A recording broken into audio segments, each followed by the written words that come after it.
살을 내는 듯한 12월의 바람이 낡은 옥탑방의 창문을 거세게 두드렸다. 신지원은 얇은 담요를 어깨까지 끌어올렸지만 방 안을 감도는 냉기는 좀처럼 가시지 않았다. 그녀의 입에서는 하얀 입김이 새어나왔고 책상 위에 놓인 유일한 식량인 컵라면은 이미 싸늘하게 식어 있었다.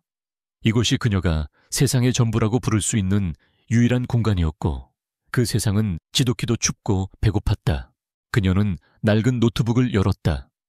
화면의 희미한 불빛이 그녀의 헬쑥한 얼굴을 비췄다.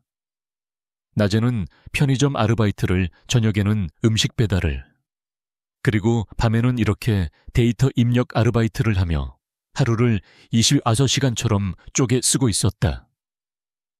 그녀의 손가락은 동상에 걸린 듯 뻣뻣했지만 기계적으로 키보드를 두드렸다. 잠시 후 그녀는 입력하던 데이터를 멈추고 자신도 모르게 최근 경제 동향 리포트를 열었다. 그것은 그녀의 유일한 사치이자 습관이었다. 비록 지금은 밑바닥 인생이었지만 지원은 한때 총명함으로 기대를 모았던 아이였다. 그녀는 숫자와 시장의 흐름을 읽는데 본능적인 감각을 지니고 있었다. 편의점에서 폐기 직전의 상품 목록을 보면서도 그녀는 이 지역 상권의 소비 패턴과 물류 시스템의 비효율성을 머릿속으로 분석하곤 했다. 하지만 그런 재능은 지금 그녀의 생계에 아무런 도움도 되지 못했다. 차가운 바람이 다시 한번 창문을 흔들자 지원은 눈을 감았다. 바람 소리는 마치 그날의 비명처럼 귓가를 파고들었다. 3년 전 모든 것이 무너져 내렸던 그날. 아버지 신병호의 사업이 급격히 기울기 시작했을 때 새어머니 박혜진은 집안의 모든 불행을 그녀의 탓으로 돌렸다. 그들은 지원의 존재 자체가 불운을 가져왔다고 그녀가 이 집안의 액바디라고 서슴없이 말했다. 내가 이 집에 온 이후로 되는 일이 하나도 없어. 내 어미처럼 너도 재수 없는 기운만 몰고 다니는구나. 박혜진의 목소리는 히스테릭했다. 그녀는 자신의 아들 지원에게는 피 한 방울 섞이지 않은 의부소빠 신우민의 유학 자금을 마련하기 위해 모든 것을 팔아치우고 있었다. 그리고 그 모든 것에는 지원의 대학 등록금은 물론 그녀가 머물 공간까지 포함되어 있었다. 아버지는 그 모든 광경을 외면했다. 그는 무능했고 비겁했다. 신병호는 박혜진의 등살에 못 이기는 척하며 사실은 자신도 그렇게 믿고 싶다는 듯이 침묵했다. 지원아, 일단 잠시만 나가 있어라. 우민이 일만 해결되면, 회사가 조금만 나아지면, 그때 다시. 그의 말은 끝을 맺지 못했지만 그 눈빛은 분명히 돌아오지 말라고 말하고 있었다. 그렇게 그녀는 얇은 외투 하나만 걸친 채 집에서 쫓겨났다. 문자 그대로 길바닥에 버려졌다. 가족이라는 울타리가 자신을 지켜줄 것이라 믿었던 어리석음의 대가였다. 그날 이후로 신지원의 세상은 얼어붙었다. 그녀는 생존을 위해 독해져야 했고 마음의 문을 굳게 닫았다. 그녀는 더 이상 누구도 믿지 않았고 오직 자신의 두뇌와 두 손만을 의지했다. 그녀는 식어버린 컵라면 국물을 억지로 삼켰다. 차가운 면발이 위장을 긁는 듯 했다. 그녀는 노트북 화면에 데이터 입력을 다시 시작했다. 지금 그녀에게 중요한 것은 복수 같은 거창한 것이 아니었다. 그저 내일도 살아남는 것 이 지긋지긋한 추위 속에서 얼어 죽지 않는 것이었다. 하지만 가슴 깊은 곳에서는 꺼지지 않는 불씨가 희미하게 타오르고 있었다. 지원에게는 꿈이 있었다. 언젠가 자신만의 분석으로 시장을 예측하고 거대한 자본의 흐름을 지휘하는 것이었다. 지금은 옥탑방 구석에서 데이터를 입력하는 신세지만 그녀는 매일 밤 경제 뉴스를 스크랩하고 가상의 투자 포트폴리오를 만들었다. 그것은 그녀가 스스로의 가치를 증명하는 유일한 방법이었고 언젠가 자신을 버린 그들에게 보여줄 가장 강력한 무기였다. 그녀는 자신을 공주처럼 대해줄 누군가를 바란 적이 없었다. 그녀가 바란 것은 오직 공정한 기회였다. 하지만 세상은 그녀에게 단 한 번의 기회도 허락하지 않았다. 그녀는 스스로 기회를 만들어야 했다. 지원은 다시 한번 뻣뻣한 손가락을 움직였다. 타자 소리만이 적막한 옥탑방을 채웠고 그녀의 눈은 얼어붙은 한강의 표면처럼 차갑고 단단하게 빛나고 있었다. 밤늦게까지 이어진 데이터 입력 작업이 끝나자 지원은 거의 탈진 상태로 자리에 누웠다. 난방이 되지 않는 방바닥은 얼음장 같았다. 그녀는 유일한 재산인 낡은 패딩 점퍼를 이불 위에 덮고 몸을 웅크렸다. 잠들기 전 그녀는 천장을 바라보며 생각했다. 자신을 버린 가족들은 지금쯤 따뜻한 집에서 편안하게 자고 있을 것이다. 그들은 자신들이 버린 딸이 이 혹한 속에서 죽어가고 있을지도 모른다는 사실에 조금의 죄책감도 느끼지 않을 터였다. 그 생각은 그녀의 마음에 비수처럼 꽂혔지만 동시에 기묘한 힘을 주기도 했다. 반드시 살아남는다. 그녀는 스스로에게 다짐했다. 그들이 나를 버린 것을 후회하게 만들 것이다. 아니, 후회할 자격조차 주지 않을 것이다. 그저 내가 얼마나 높은 곳까지 올라가는지 그들의 비참한 눈으로 똑똑히 지켜보게 만들 것이다.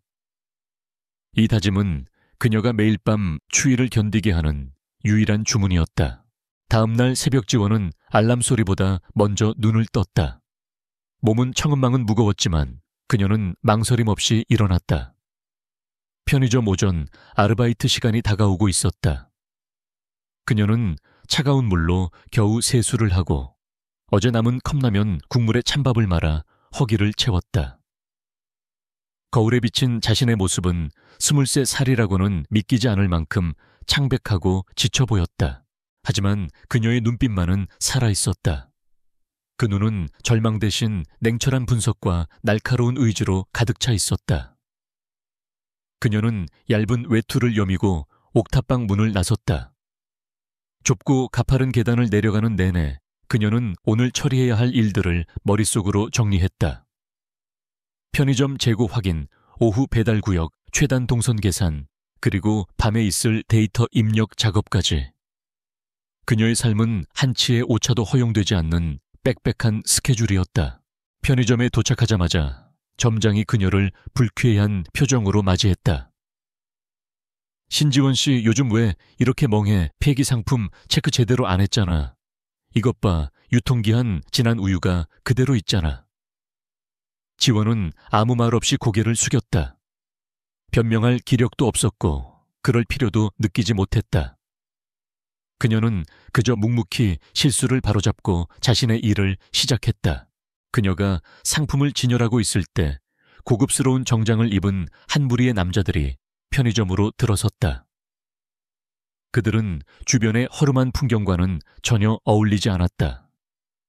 그 중에서도 유난히 눈에 띄는 한 남자가 있었다. 완벽하게 재단된 검은색 코트 날카로운 턱선, 그리고 모든 것을 꿰뚫어 보는 듯한 차가운 눈빛. 그는 JN 그룹의 총수 강태민이었다. 그는 이 낙후된 지역의 상권 분석을 위해 예고 없이 현장을 방문한 참이었다. 강태민은 매대 구석에서 묵묵히 일하는 지원을 스쳐 지나갔다. 그때까지만 해도 그들의 운명이 이 작은 편의점에서 격렬하게 얽히게 될 것이라고는 아무도 상상하지 못했다. 지원 역시 그저 또 다른 까다로운 손님일 뿐이라고 생각하며 자신의 일에만 집중했다. 강태민은 음료수 냉장고 앞에서 잠시 멈춰 섰다. 그는 특정 음료의 재고 배치와 경쟁사 제품의 진열 상태를 날카롭게 관찰하고 있었다. 바로 그때 지원이 유통기한이 지난 우유를 폐기하기 위해 그의 옆을 지나쳤다. 지원은 자신도 모르게 중얼거렸다. 이 시간대에 이 제품을 전면에 배치하는 건 비효율적인데 주 고객층 동선이랑 완전히 반대잖아. 그 목소리는 아주 작았지만 비정상적으로 예민한 청각을 가진 강태민의 귀에는 정확하게 들렸다. 그는 천천히 고개를 돌려 지원을 바라보았다. 그의 눈에는 놀라움과 흥미가 동시에 스쳤다. 꾀죄죄한 아르바이트생의 입에서 나올 법한 말이 아니었다. 방금 뭐라고 했지? 태민의 낮고 힘 있는 목소리가 편의점 안에 공기를 갈랐다. 지원은 자신이 실언을 했다는 것을 깨닫고 당황했다. 그녀는 고개를 깊이 숙였다. 아무것도 아닙니다. 죄송합니다. 그녀는 이 상황을 빨리 벗어나고 싶었다. 이런 상류층 사람들과 엮여서 좋을 것은 하나도 없었다. 하지만 강태민은 그녀를 놓아줄 생각이 없어 보였다. 그는 지원의 앞을 막아서며 다시 물었다. 아니, 분명히 들었다. 비효율적이라고. 이유가 뭐지? 지원은 잠시 망설였다. 그의 눈빛은 그녀의 변명을 용납하지 않을 듯했다. 그녀는 어차피 잃을 것도 없다는 생각에 자신이 평소 생각했던 바를 조리 있게 말했다. 이 시간대 주 고객은 출근하는 직장인들입니다. 그들은 대부분 입구에서 가장 가까운 커피나 숙취 해소 음료를 찾습니다. 하지만 지금 그 자리에는 어린이 음료가 배치되어 있습니다. 이건 주말 오후 배치 전략입니다. 그녀의 말은 명료했고 핵심을 꿰뚫고 있었다. 강태민을 수행하던 임원들의 얼굴이 미묘하게 굳어졌다. 그들은 이런 허름한 편의점 아르바이트생에게서 자신들의 전략적 실수를 지적받을 줄은 꿈에도 몰랐다. 강태민은 몇 초간 지원을 말없이 응시했다. 그의 차가운 눈빛이 마치 그녀의 머릿속을 스캔하는 듯했다. 강태민은 입꼬리를 살짝 올렸지만 그것은 미소라기보다는 날카로운 칼날에 가까웠다. 이름이 뭐지? 그가 물었다. 지원입니다. 지원은 자신도 모르게 주먹을 꽉 쥐었다. 그의 존재감은 압도적이었고 그녀는 본능적인 위기감을 느꼈다. 강태민은 자신의 명함 지갑에서 명함 한 장을 꺼내 그녀에게 건넸다. 내일 오전 9시까지 이리로 오도록. 지원은 얼떨떨하게 명함을 받아들었다. 금박으로 새겨진 JN그룹 총괄 CEO 강태민이라는 글자가 눈에 들어왔다. 그녀는 이것이 무슨 의미인지 알 수 없었다. 혹시 아까의 무례함 때문에 해고라도 하려는 걸까? 아니면... 그녀는 고개를 저었다. 헛된 희망은 품지 않기로 하지 않았던가. 강태민은 더 이상 아무 말 없이 편의점을 나섰다. 고급 세단이 편의점 앞을 떠나자 점장이 달려와 지원을 닥달했다. 너 도대체 무슨 짓을 한 거야? 저분들이 누군 줄 알아? JN그룹 사람들이야. 너 때문에 우리 편의점 계약이라도 끊기면 어쩔 거야. 지원은 점장의 비난을 뒤로 한 채 손에 쥔 명함을 내려다보았다. 차갑고 빳빳한 종이의 감촉이 비현실적으로 느껴졌다. 이것이 기회일까 아니면 또 다른 절망의 시작일까? 그날 밤 지원은 옥탑방에 돌아와서도 잠을 이룰 수 없었다. 강태민의 명함이 책상 위에서 희미하게 빛나고 있었다. JN그룹, 대한민국 경제를 움직이는 거대한 심장부였다. 그런 곳의 CEO가 왜 자신에게 명함을 주었을까? 단순한 변덕이었을까 아니면 그녀의 분석에서 무언가를 본 것일까? 지원의 머릿속은 복잡하게 얽혔다. 그녀는 두려웠다. 다시 한번 상처받는 것이 두려웠고 희미한 희망을 품었다가 더 깊은 절망으로 떨어지는 것이 두려웠다. 가족에게 버림받은 후 그녀는 낮은 곳에서 눈에 띄지 않게 사는 법만을 배워왔다. 하지만 동시에 그녀의 가슴 한구석에서는 뜨거운 무언가가 끓어오르고 있었다. 이것이 어쩌면 자신이 그토록 바라던 단 한 번의 기회일지도 모른다는 생각이었다. 지원은 낡은 노트북을 열어 JN그룹과 강태민에 대해 미친 듯이 검색하기 시작했다. 그는 시장의 마이더스라 불리는 입지전적인 인물이었다. 냉철한 판단력과 무자비한 결단력으로 JN을 지금의 위치에 올려놓았다. 그에 대한 기사들은 하나같이 그가 감정을 드러내지 않는 완벽한 전략가라고 묘사하고 있었다. 그런 남자가 왜 자신에게... 그녀는 결심했다. 잃을 것이 없는 인생이었다. 이대로 옥탑방에서 추위와 굶주림에 시달리다 쓰러지든 아니면 이 명함 한 장에 모든 것을 걸어보던 결과는 크게 다르지 않을 수도 있었다. 하지만 적어도 부딪혀보지도 않고 포기하고 싶지는 않았다. 그녀는 옷장에서 유일하게 가지고 있는 낡은 정장 재킷을 꺼냈다. 몇 년 전 대학 입학 선물로 어머니가 사주셨던 이제는 그녀의 것이 아닌 물건이었다. 다음 날 아침 지원은 덜덜 떨리는 다리를 애써 감추며 여의도의 JN그룹 본사 로비에 섰다. 하늘을 찌를 듯한 건물 대리석 바닥 분주하게 움직이는 엘리트 사원들. 모든 것이 그녀가 속한 세계와는 완전히 달랐다. 그녀는 자신이 마치 더러운 쓰레기처럼 느껴졌다. 안내 데스크의 직원은 그녀의 행색을 위아래로 훑어보며 노골적인 경멸을 드러냈다. 무세운 일로 오셨죠? 직원의 목소리는 차가웠다. 지원은 주머니 속 명함을 만지작거리며 입을 열었다. 강태민, CEO님을 뵈러 왔습니다. 어제 약속을... 직원은 코웃음을 쳤다. CEO님이요? 당신 같은 사람이 무슨 약속을 했다는 거죠? 지금 장난하러 오신 겁니까? 당장 나가지 않으면 보안팀을 부르겠습니다. 그때였다. 무슨 소란이지? 비서실장의 날카로운 목소리가 들려왔다. 그는 엘리베이터에서 막 내린 참이었다. 안내 데스크 직원이 재빨리 상황을 설명하려 하자 비서실장은 지원의 얼굴을 알아보고는 눈을 크게 떴다. 어제 강태민 CEO가 직접 신지원이라는 여자가 오면 즉시 회장실로 안내하라고 지시했던 것이다. 비서실장은 표정을 순식간에 바꾸고 정중하게 허리를 숙였다. 비서실장의 정중한 태도에 로비 안내 데스크 직원의 얼굴은 하얗게 질렸다. 방금 전까지 경멸을 담고 있던 그녀의 눈이 공포로 흔들렸다. 김 비서실장은 지원의 누추한 행사에게 잠시 시선을 두었지만 어떠한 감정도 내비치지 않고 말했다. 신지원 씨 맞으십니까? 회장님께서 기다리고 계십니다. 이쪽으로. 그는 최고 2층 전용 엘리베이터로 그녀를 안내했다. 지원 역시 당황스러웠다. 그녀는 그저 모욕을 당하고 쫓겨날 것이라 예상했지만 상황은 정반대로 흘러가고 있었다. 대리석 바닥에 그녀의 낡은 운동화가 끌리는 소리가 유난히 크게 들리는 듯했다. 엘리베이터 문이 소리 없이 닫히고 숫자가 빠르게 올라갔다. 황금빛으로 빛나는 엘리베이터 내벽에 비친 자신의 모습은 이곳과 너무나도 이질적이라 마치 더러운 얼룩처럼 보였다. 최고층 CEO 집무실이 있는 층은 공기마저 다른 듯했다. 발소리를 완전히 흡수하는 최고급 카펫이 깔린 복도를 지나 육중한 원목 문 앞에 섰다. 김 비서실장이 가볍게 노크를 하자 안에서 낮고 울림 있는 목소리가 들려왔다. 들어오게.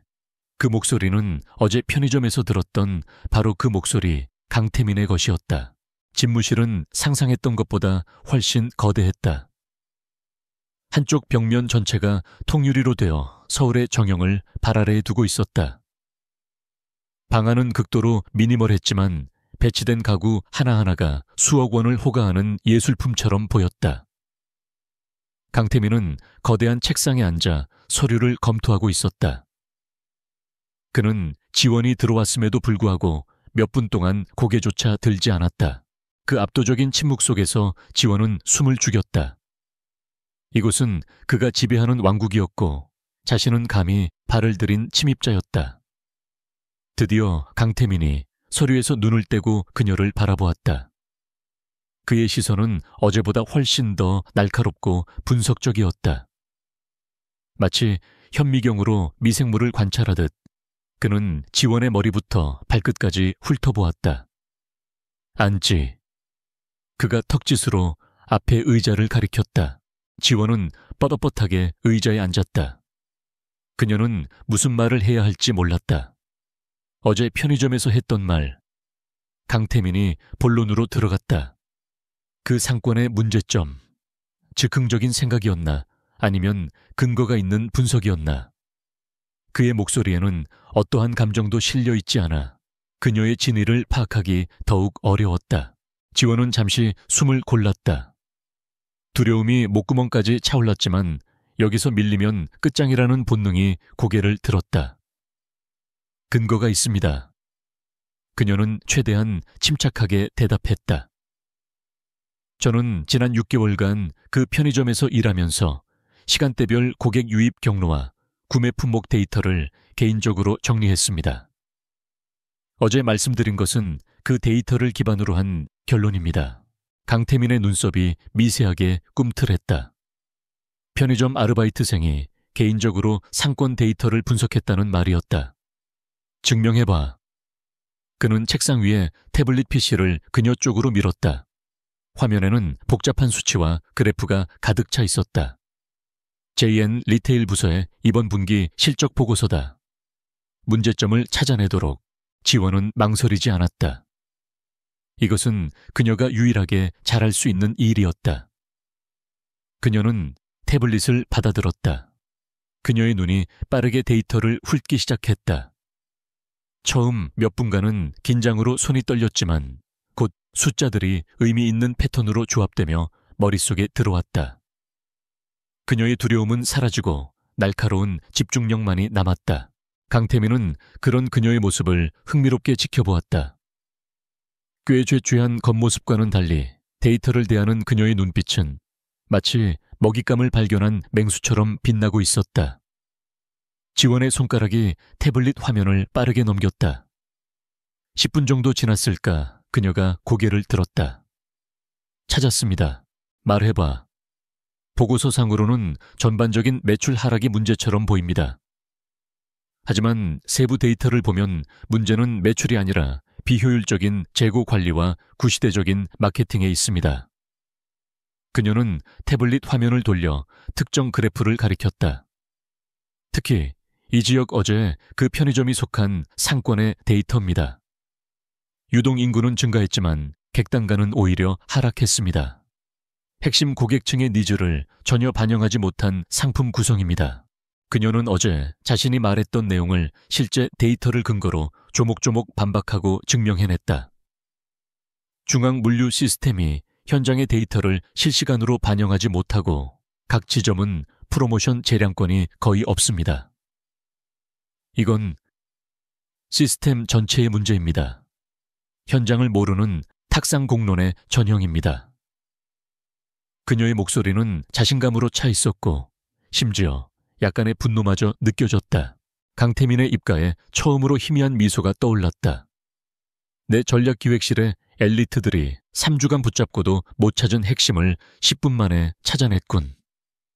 그는 자리에서 일어나 통유리 앞으로 걸어갔다. 서울의 스카이라인을 내려다보던 그가 천천히 돌아섰다. 신지원 씨, 난 자선사업가가 아니다. 난 사람에게 투자하지. 특히 쓸모있는 사람에게는. 그는 다시 책상으로 돌아와 인터폰 버튼을 눌렀다. 김비서 들어오게. 김비서실장이 즉시 들어왔다. 신지원 씨를 오늘부로 내 직속 전략 분석 T팀에 배치한다. 직급은 과장으로 하지. 김비서실장의 눈이 놀라움으로 커졌지만 그는 곧바로 표정을 감췄다. 알겠습니다, 회장님. 지원 역시 자신의 귀를 의심했다. 아르바이트생에서 대기업 과장으로, 그것도 하루아침에 회장님, 저는 대학도 졸업하지 못했습니다. 이런 과분한 자리는. 그녀가 당황해서 말을 더듬었다. 강태민이 그녀의 말을 잘랐다. 난 학위가 아니라 가능성을 본다. 넌 네가 가진 무기를 증명했어. 이제 그걸 어떻게 휘두를지는 내 몫이다. 그는 김 비서실장에게 시선을 돌렸다. 그리고 내 사람이다. 내 사무실에 드나들 사람이야. 지금 그 행색으로는 곤란해. 그는 법인 카드를 꺼내 김 비서실장에게 건넸다. 머리부터 발끝까지 JN그룹 과장 직급에 맞게, 아니 그 이상으로 준비시켜. 청담동 부치크브 VVIP 룸으로 예약해. 그리고 강남 오피스텔도 하나 알아봐. 회사 소유로. 지원은 숨이 멎는 것 같았다. 옷 그리고 집까지 이것은 그녀가 상상했던 기회의 범주를 아득히 뛰어넘는 것이었다. 회장님, 저는 그런 걸 받을 수 없습니다. 이건 보상이 아니라 투자다, 신지원 씨. 강태민이 다시 그녀를 쳐다보았다. 넌 이제부터 내 눈과 귀가 되어야 한다. 넌 내가 보지 못하는 밑바닥의 데이터를 읽어내야 해. 그러려면 적어도 비바람은 피할 수 있어야겠지. 그의 말은 차가웠지만 이상하게도 거부할 수 없는 힘이 있었다. 그는 그녀에게 선택권을 주지 않았다. 그는 그저 결정하고 통보했다. 김비서 데리고 나가봐. 내일 오전 8시 전략회의에서 보도록 하지. 신 과장. 신 과장이라는 호칭이 그녀의 가슴에 무겁게 박혔다. 지원은 김 비서실장을 따라 집무실을 나왔다. 그녀는 여전히 꿈을 꾸는 듯한 기분이었다. 김 비서실장은 아까와는 달리 약간 누그러진 태도로 그녀에게 말했다. 놀라신 것 압니다. 신지원, 아니 신 과장님. 회장님은 한번 결정한 것은 번복하지 않으십니다. 그리고 그분의 안목은 틀린 적이 없습니다.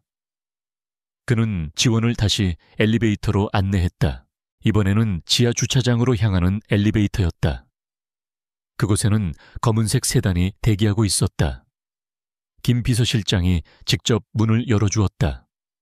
우선 신 과장님의 새로운 유니폼을 맞추러 가겠습니다. 지원은 뒷좌석에 앉으며 창밖을 바라보았다. 방금 전까지만 해도 그녀는 세상의 가장 낮은 곳에 있었는데 불과 1시간 만에 모든 것이 뒤바뀌었다. 차가운 옥탑방 식어버린 컵라면, 그리고 경멸의 시선들. 그 모든 것이 아득하게 멀어지는 것 같았다. 하지만 지원은 이것이 동화가 아님을 알았다.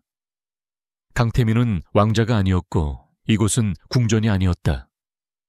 이곳은 더 치열하고 무자비한 전쟁터였다. 그는 그녀를 공주로 대우한 것이 아니었다. 그는 단지 쓸모있는 무기를 손에 넣고 그 무기를 최상의 상태로 관리하려는 것뿐이었다. 그리고 지원은 기꺼이 그의 가장 날카로운 무기가 될 준비가 되어 있었다. 김 비서실장이 운전하는 검은색 세단은 소음 하나 없이 청담동의 가장 호화로운 거리로 미끄러져 들어갔다. 지원은 자신이 입고 있는 낡은 재킷의 보풀을 무의식적으로 뜯으며 창밖을 바라보았다. 그녀가 평생 모아도 발 한 번 들여놓을 수 없을 것 같은 최고급 명품 매장들이 즐비했다. 차는 그중 가장 화려하고 예약 없이는 문조차 열어주지 않는다는 VVIP 부티크 앞에 멈춰 섰다. 김 비서실장이 먼저 내려 문을 열자 매장의 도어맨이 의아한 표정으로 그들을 맞았다. 지원의 행색을 본 매장 매니저의 얼굴에는 순간적인 경멸감이 스쳤지만 그녀는 곧 전문적인 미소를 지어 보였다. 김 비서실장님, 어서 오십시오. 그런데 이쪽 분은... 그녀의 시선은 노골적으로 지원의 낡은 운동화를 향해 있었다. 김 비서실장은 표정 하나 바꾸지 않고 말했다. 강태민 회장님의 손님이시다.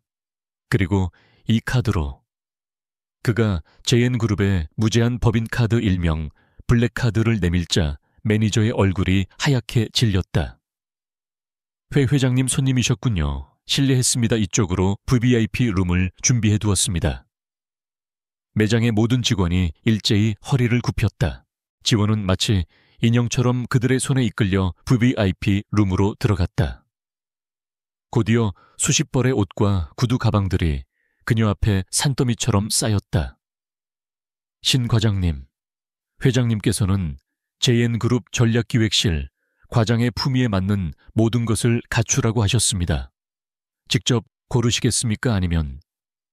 지원은 이 모든 상황이 비현실적으로 느껴져 고개를 저었다.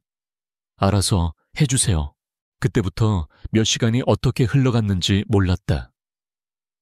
전문 스타일리스트들이부터 그녀의 사이즈를 재고 어울리는 옷을 입혔다. 그녀는 자신의 몸에 맞지 않는 비싼 갑옷을 입는 기분이었다. 그녀의 헝클어진 머리카락은 대한민국 최고의 헤어 디자이너의 손길로 세련된 커리어 우먼의 스타일로 바뀌었고 창백했던 얼굴에는 가벼운 화장이 더해졌다. 모든 것이 끝났을 때 지원은 거울 앞에 서 있는 낯선 여자를 바라보았다. 옥탑방의 신지원은 사라지고 완벽하게 재단된 슈트를 입은 차가운 도시 여자가 서 있었다. 완벽하십니다. 김 비서실장이 만족스러운 듯 고개를 끄덕였다. 그는 지원이 벗어둔 낡은 옷과 운동화를 따로 챙기는 직원에게 그건 모두 소각하도록 일하고 낮게 지시했다. 지원은 그 말이 마치 과거의 자신을 불태워버리라는 명령처럼 들렸다. 부티크를 나올 때 그녀의 손에는 서류 가방 하나만 들려 있었다. 나머지 물건들은 모두 그녀가 머물 새로운 곳으로 배송될 것이라고 했다. 차는 다시 강남의 최고급 주상복합 오피스텔로 향했다. 로비는 호텔을 방불케 했고 최고층에 위치한 오피스텔은 한강이 한눈에 내려다 보이는 환상적인 전망을 자랑했다. 이곳이신 과장님께서 앞으로 지내실 곳입니다. 김 비서실장이 카드키를 건넸다. 회장님 소유의 사택 중 하나이며 보안은 완벽합니다. 냉장고와 필요한 비품은 모두 채워두었습니다. 이것은 업무용 스마트폰과 노트북입니다. 그는 현관문 앞에서 정중하게 허리를 숙였다. 그럼 내일 아침 8시 전략회의에서 뵙겠습니다. 지원은 텅 빈 집에 홀로 남았다. 집이라고 부르기엔 너무나 거대하고 차가웠다. 하지만 옥탑방과는 비교도 할 수 없을 만큼 따뜻했다. 그녀는 거실 통유리 앞에 서서 서울의 야경을 내려다보았다. 수많은 불빛이 별처럼 반짝였지만 그 어느 것 하나 그녀를 위한 것은 없다고 생각했다. 강태민은 그녀에게 성을 주었지만 이곳은 그녀의 집이 아니었다. 그녀는 욕실로 들어가 뜨거운 물을 틀었다. 지난 3년간 이렇게 따뜻한 물로 마음껏 샤워를 해본 적이 없었다. 그녀는 몸에 묻은 옥탑방의 먼지와 편의점의 기름 냄새 그리고 가난의 흔적을 씻어내기 위해 오랫동안 샤워기 아래 서 있었다. 그녀는 울지 않았다. 눈물은 이미 3년 전에 모두 말라버렸다. 대신 그녀는 다짐했다. 이 모든 호의는 공짜가 아니다. 반드시 그 값을 치러야 한다. 다음 날 아침 지원은 전날 받은 옷 중 가장 단정하고 전투적인 느낌의 검은색 슈트를 골라 입었다. 어제와는 완벽하게 다른 모습으로 JN그룹 본사 로비에 들어서자 어제 자신을 경멸했던 안내데스크 직원이 그녀를 알아보지 못했다. 하지만 그녀가 최고 2층 엘리베이터로 향하자 뒤늦게 그녀가 어제의 그 초라한 여자였음을 깨닫고 경악하는 표정이 되었다. 전략기획실이 위치한 50층은 JN그룹의 심장부였다. 최고의 엘리트들만이 모인다는 곳. 지원이 사무실에 들어서자 모든 시선이 그녀에게로 향했다. 어제 김 비서실장을 통해 신입 과장이 온다는 소식은 들었지만 그게 이렇게 젊고 아름다운 여자일 줄은 몰랐던 것이다. 곧이어 수근거림이 시작되었다. 저 여자 누구야? 어느 대학 나왔대? 아니, 공채 명단에는 없었어. 완전 낙하산이잖아. 어제 회장님이 직접 데려왔다는 소문 들었어. 설마 그런 관계, 노골적인 시기와 질투가 섞인 속삭임이 사무실 공기를 갈랐다. 지원은 애써 그 시선들을 무시하며 자신의 자리로 안내받았다. 그녀의 자리는 놀랍게도 창가. 그것도 팀장급에게나 배정되는 좋은 위치였다. 잠시 후 강태민이 전략회의를 소집했다. 거대한 회의실 테이블에는 JN그룹의 핵심 임원들이 모두 모여 있었다. 강태민이 평소와 다름없는 차가운 표정으로 회의실에 들어섰고 지원이 그의 뒤를 따랐다. 모든 임원들의 시선이 지원에게 고정되었다. 오늘부로 신설되는 리테일 분석 TP팀을 이끌 신지원 과장이다. 강태민의 소개는 짧고 간결했다. 임원들 사이에서 술렁임이 일었다. 전략기획본부장인 박 이사가 불편한 기색을 감추지 않고 입을 열었다. 회장님, 갑자기 신설된 TF팀도 그렇고 신 과장님은 어떤 경력을 가지고 계신지 여쭤봐도 되겠습니까? 저희 전략기획실은 아시다시피 최고의 인재들만 모인 곳이라서요. 그의 말에는 정중함을 가장한 날카로운 공격성이 담겨 있었다. 지원은 긴장으로 손에 땀이 찼다. 모든 시선이 그녀의 대답을 기다리고 있었다. 그때 강태민이 대신 대답했다. 경력. 그는 박 이사를 차갑게 바라보았다.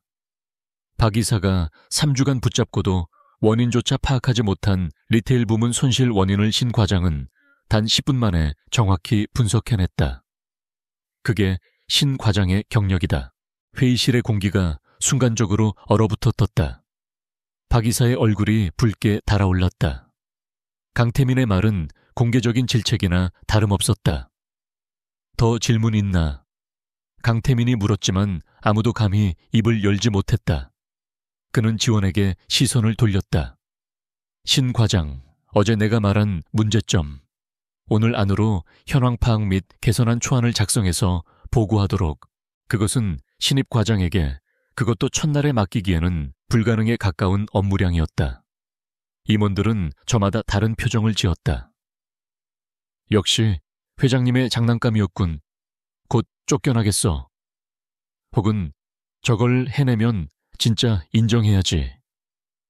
지원은 그 모든 시선을 받으며 자리에서 일어났다. 그녀는 강태민을 똑바로 바라보며 대답했다. 알겠습니다, 회장님. 오늘 오후 6시까지 보고서 올려드리겠습니다. 그녀의 당당한 태도에 회의실은 다시 한번 술렁였다. 강태민은 만족스러운 듯 희미하게 고개를 끄덕였다. 지원은 회의실을 나와 자신의 자리로 돌아왔다. 그녀는 이제 신데렐라가 아니었다. 그녀는 거대한 성에 발을 들였지만 그곳은 동화 속의 무도회장이 아니라 수많은 적들이 도사리고 있는 전쟁터의 한복판이었다. 그녀의 첫 번째 전투가 막 시작된 것이었다.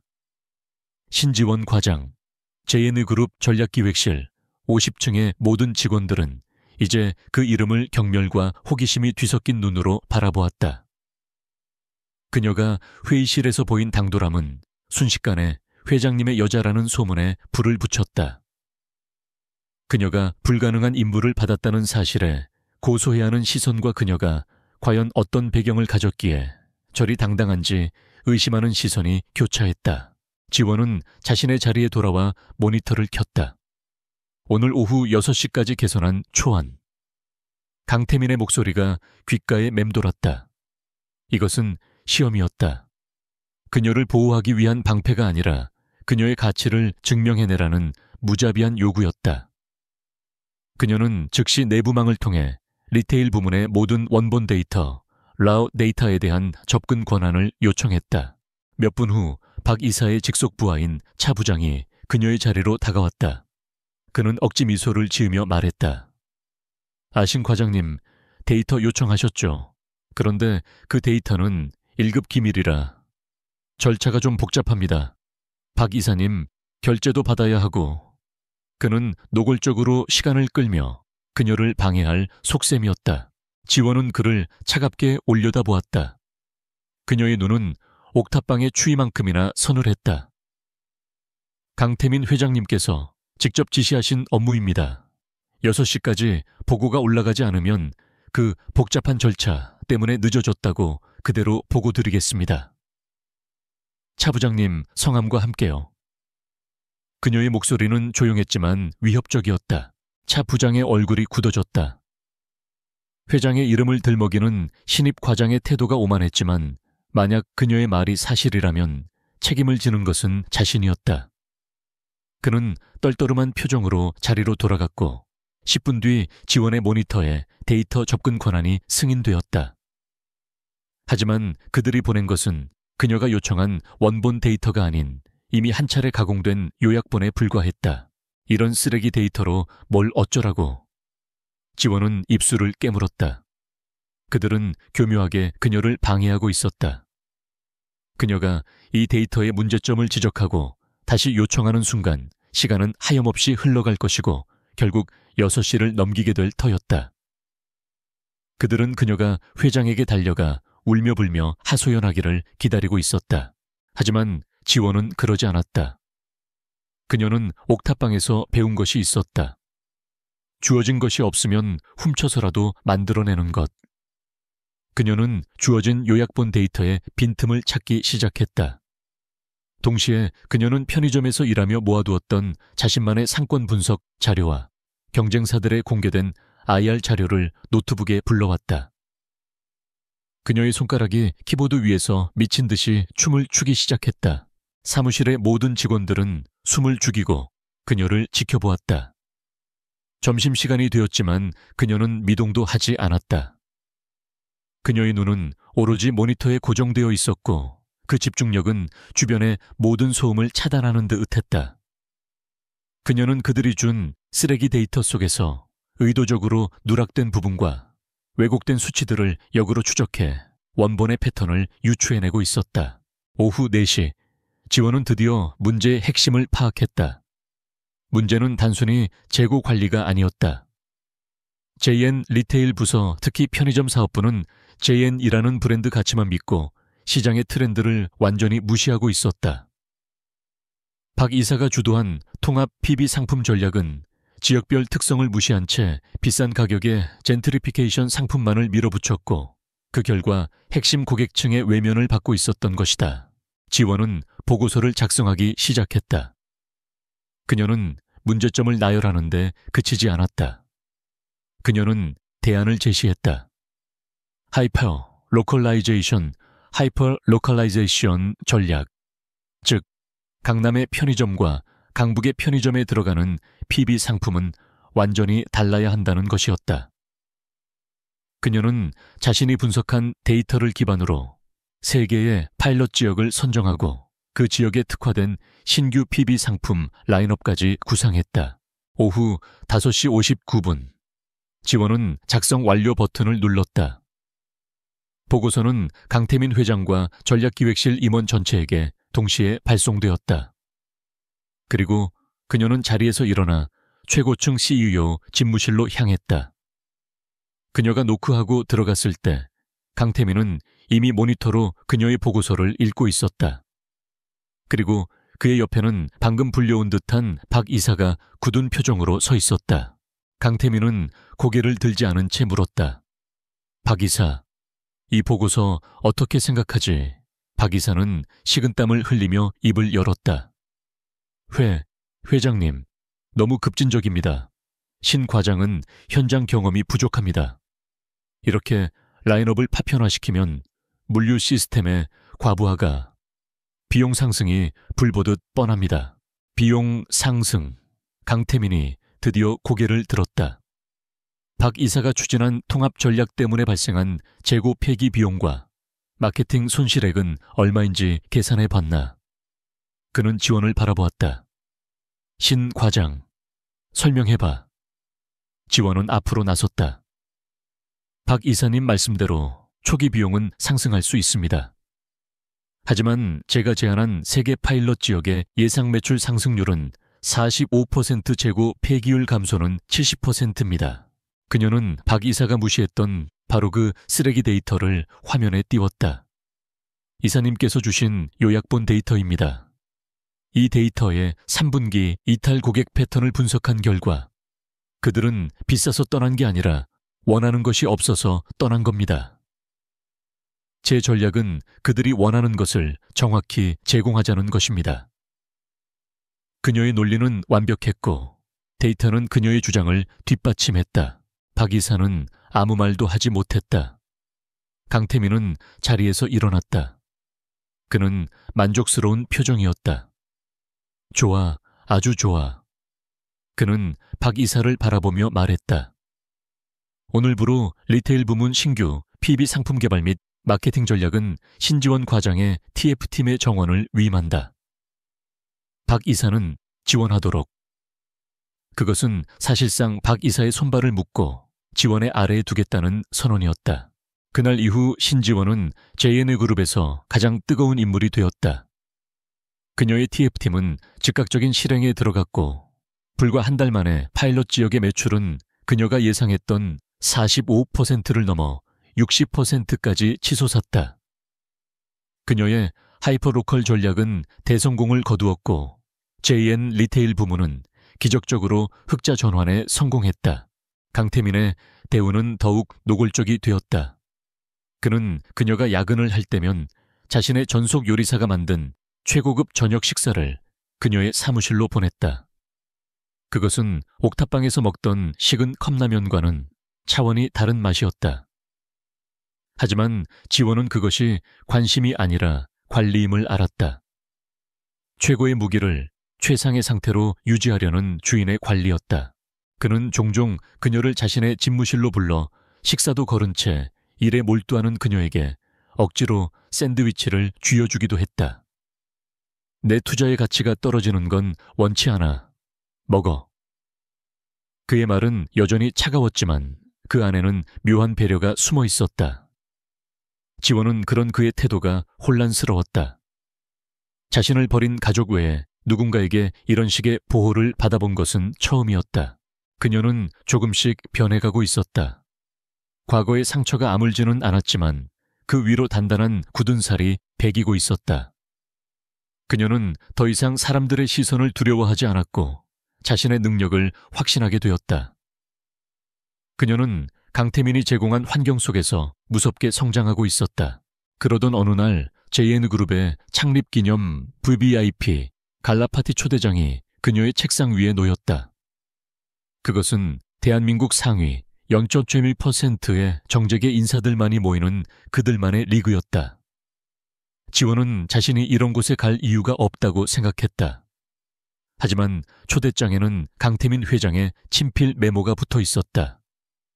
신 과장, 이번 프로젝트의 성공을 축하하는 자리이기도 하다. 내 파트너로 참석하도록. 파트너. 그 단어의 무게가 그녀의 심장을 짓눌렀다. 이것은 또 다른 시험이었다. 그녀는 이제 어둠 속의 분석가가 아니라 JN그룹의 빛나는 성과로서 그리고 강태민의 사람으로서 공식 석상에 서야 했다.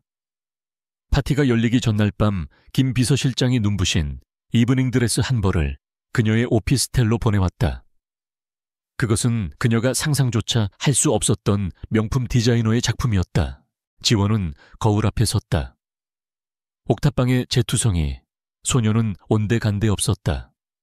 완벽한 드레스를 입고 우아하게 빛나는 여인. 강태민이 만들어낸 공주가 서 있었다. 하지만 그녀는 알았다. 자정이 되면 마법이 풀리는 신데렐라와 달리 자신은 이 화려한 갑옷을 벗을 수 없다는 것을. 내일의 파티는 그녀의 진짜 전쟁터가 될 터였다. 그리고 그곳에서 그녀는 과거의 망령들을 마주하게 될 운명이었다. JN그룹 창립기념 VVIP 갈라 파티가 열리는 호텔 그랜드 볼룸은 대한민국의 권력 지도를 그대로 축소해 놓은 듯했다. 천장을 수놓은 수천 개의 크리스탈 샹들리에가 눈부신 빛을 쏟아냈고 부드러운 클래식 선율이 값비싼 샴페인 잔이 부딪히는 소리와 교묘하게 어우러졌다. 이곳은 초대받지 못한 자는 감히 상상조차 할 수 없는 상위 0.1%만의 아만의 성격이었다. 신지원은 그 성격의 중심에 서 있었다. 강태민이 보낸 그녀의 몸에 완벽하게 맞춰진 짙은 남색 실크 드레스는 화려한 장식 하나 없이도 주변의 그 어떤 드레스보다 압도적인 존재감을 뿜어냈다. 그녀의 목에는 태민이 파티 직전 내 파트너를 위한 작은 선물이라며 무심하게 건넨 수십 캐럿짜리 다이아몬드 목걸이가 차가운 빛을 발하고 있었다. 그녀가 강태민의 팔짱을 끼고 볼룸에 들어서는 순간 모든 이의 시선이 집중됐다. 대한민국 경제계의 제왕 얼음 같은 CEO 강태민, 그리고 감히 그의 파트너 자리를 차지한 베일에 쌓인 낯선 여자. 저 여자가 그 소문의 신 과장인가? 회장님이 직접 스카우트했다던데 단순한 직원은 아닌 것 같군. 사람들의 호기심과 시기 어린 수군거림이 파도처럼 밀려왔다. 지원은 태민의 팔을 잡은 손바닥이 축축해지는 것을 느꼈지만 그녀의 표정은 완벽하게 평온했다. 지난 몇 달간 JN그룹의 심장부에서 보낸 시간은 그녀를 강하게 만들었다. 그녀는 더 이상 옥탑방의 재투성이 소녀가 아니었다. 그녀는 강태민이라는 거대한 권력의 상징이자 JN그룹의 가장 날카로운 창이었다. 그녀는 자신을 훑어보는 시선들을 피하지 않고 정면으로 마주했다.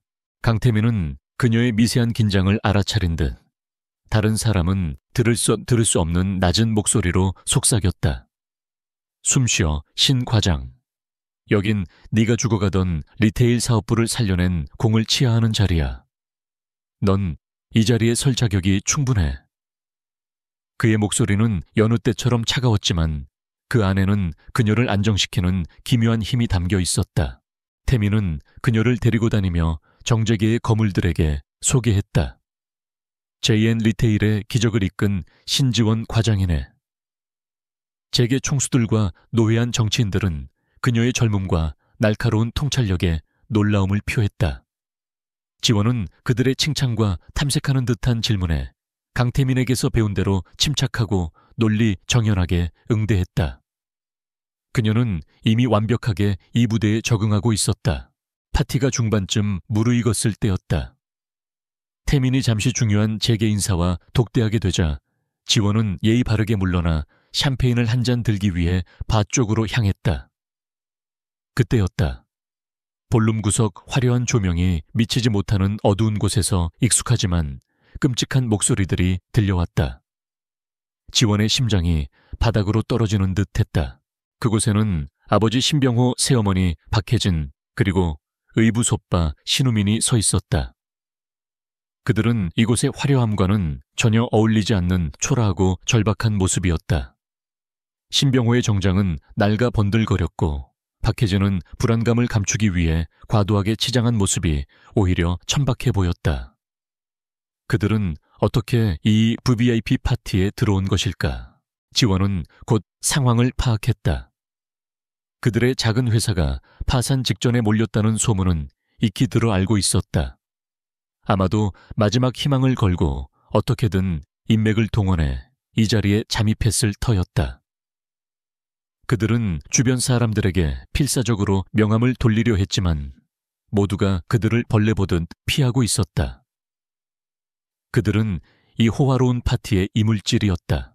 바로 그때 박혜진의 시선이 정확히 지원과 마주쳤다. 그녀의 눈이 믿을 수 없다는 듯 경악으로 물들었다. 그녀는 옆에 있던 신병호의 팔을 미친 듯이 흔들었다. 여보, 저것 좀 봐, 저거 지원이 아니야. 저 재수 없는 년이 어떻게 여기에... 그녀의 목소리는 시기심으로 떨리고 있었다. 신병호와 신우민의 시선이 동시에 지원에게 향했다. 그들이 쓰레기처럼 버렸던 딸, 최고급 실크 드레스 수십억을 호가하는 다이아몬드 목걸이. 그들은 자신들의 비참한 현실과 지원의 눈부신 모습을 비교하며 경악을 넘어선 분노와 질투에 휩싸였다. 그들의 눈에는 지원이 어떻게 저런 모습으로 이곳에 있는지에 대한 저열한 상상만이 가득했다. 박혜진이 가장 먼저 움직였다. 그녀는 아직 지원이 누구의 파트너로 왔는지 확인하지 못했다. 그녀는 지원이 분명 돈 많은 늙은이의 정부가 되어 이 자리에 나타났다고 확신했다. 그녀는 이 기회에 지원을 공개적으로 망신시켜 자신들의 분노를 표출해야겠다고 결심했다. 신지원, 네가 감히 어디라고 여길 기어들어와. 박혜진이 날카로운 목소리로 지원의 앞을 가로막았다. 갑작스러운 소란에 주변의 시선이 집중되기 시작했다. 지원은 피하고 싶었지만 이제 도망칠 곳은 없었다. 그녀는 3년 전 자신을 내쫓았던 그 경멸의 눈빛과 정면으로 마주섰다. 꼴에 이런 비싼 옷은 어디서 주워 입었니? 웬일이야? 어느 돈 많은 늙은이 침대에서 뒹굴기라도 했나 보지. 너한테 그런 천박한 재주가 있는 줄은 몰랐네. 역시 네 어미 피는 못 속인다더니 박혜진의 저속하고 악의에 찬 말들이 지원의 가슴에 비수처럼 꽂혔다. 3년 전의 악몽이 재현되는 듯했다. 하지만 지금의 지원은 그때와 달랐다. 그녀의 눈은 두려움 대신 차가운 분노로 채워졌다. 여긴 당신들 같은 사람들이 올 자리가 아닌 것 같은데요. 지원의 목소리는 얼음처럼 차가웠다. 그때 의부소빠 신우민이 비열한 미소를 지으며 나섰다. 그는 지원의 머리부터 발끝까지 노골적으로 훑어보며 비아냥거렸다. 이야, 신지원, 못 본 사이에 용 됐네. 아주 그냥 죽여주는데. 그래서 얼마면 되냐. 오빠한테도 기회 한번 안 줘. 그의 역겹고 모욕적인 농담에 지원은 주먹을 꽉 쥐었다. 지원의 눈이 분노로 이글거렸다. 그녀가 입을 열어 그들의 더러운 입을 찢어버릴 방역을 하려는 바로 그 순간. 지금 무슨 짓이지? 지옥의 밑바닥에서 울려 퍼지는 듯한 얼음장처럼 차가운 목소리가 그들의 대화에 끼어들었다. 강태민이었다. 그는 독대를 마치고 돌아오던 중 이 광경을 목격한 것이었다.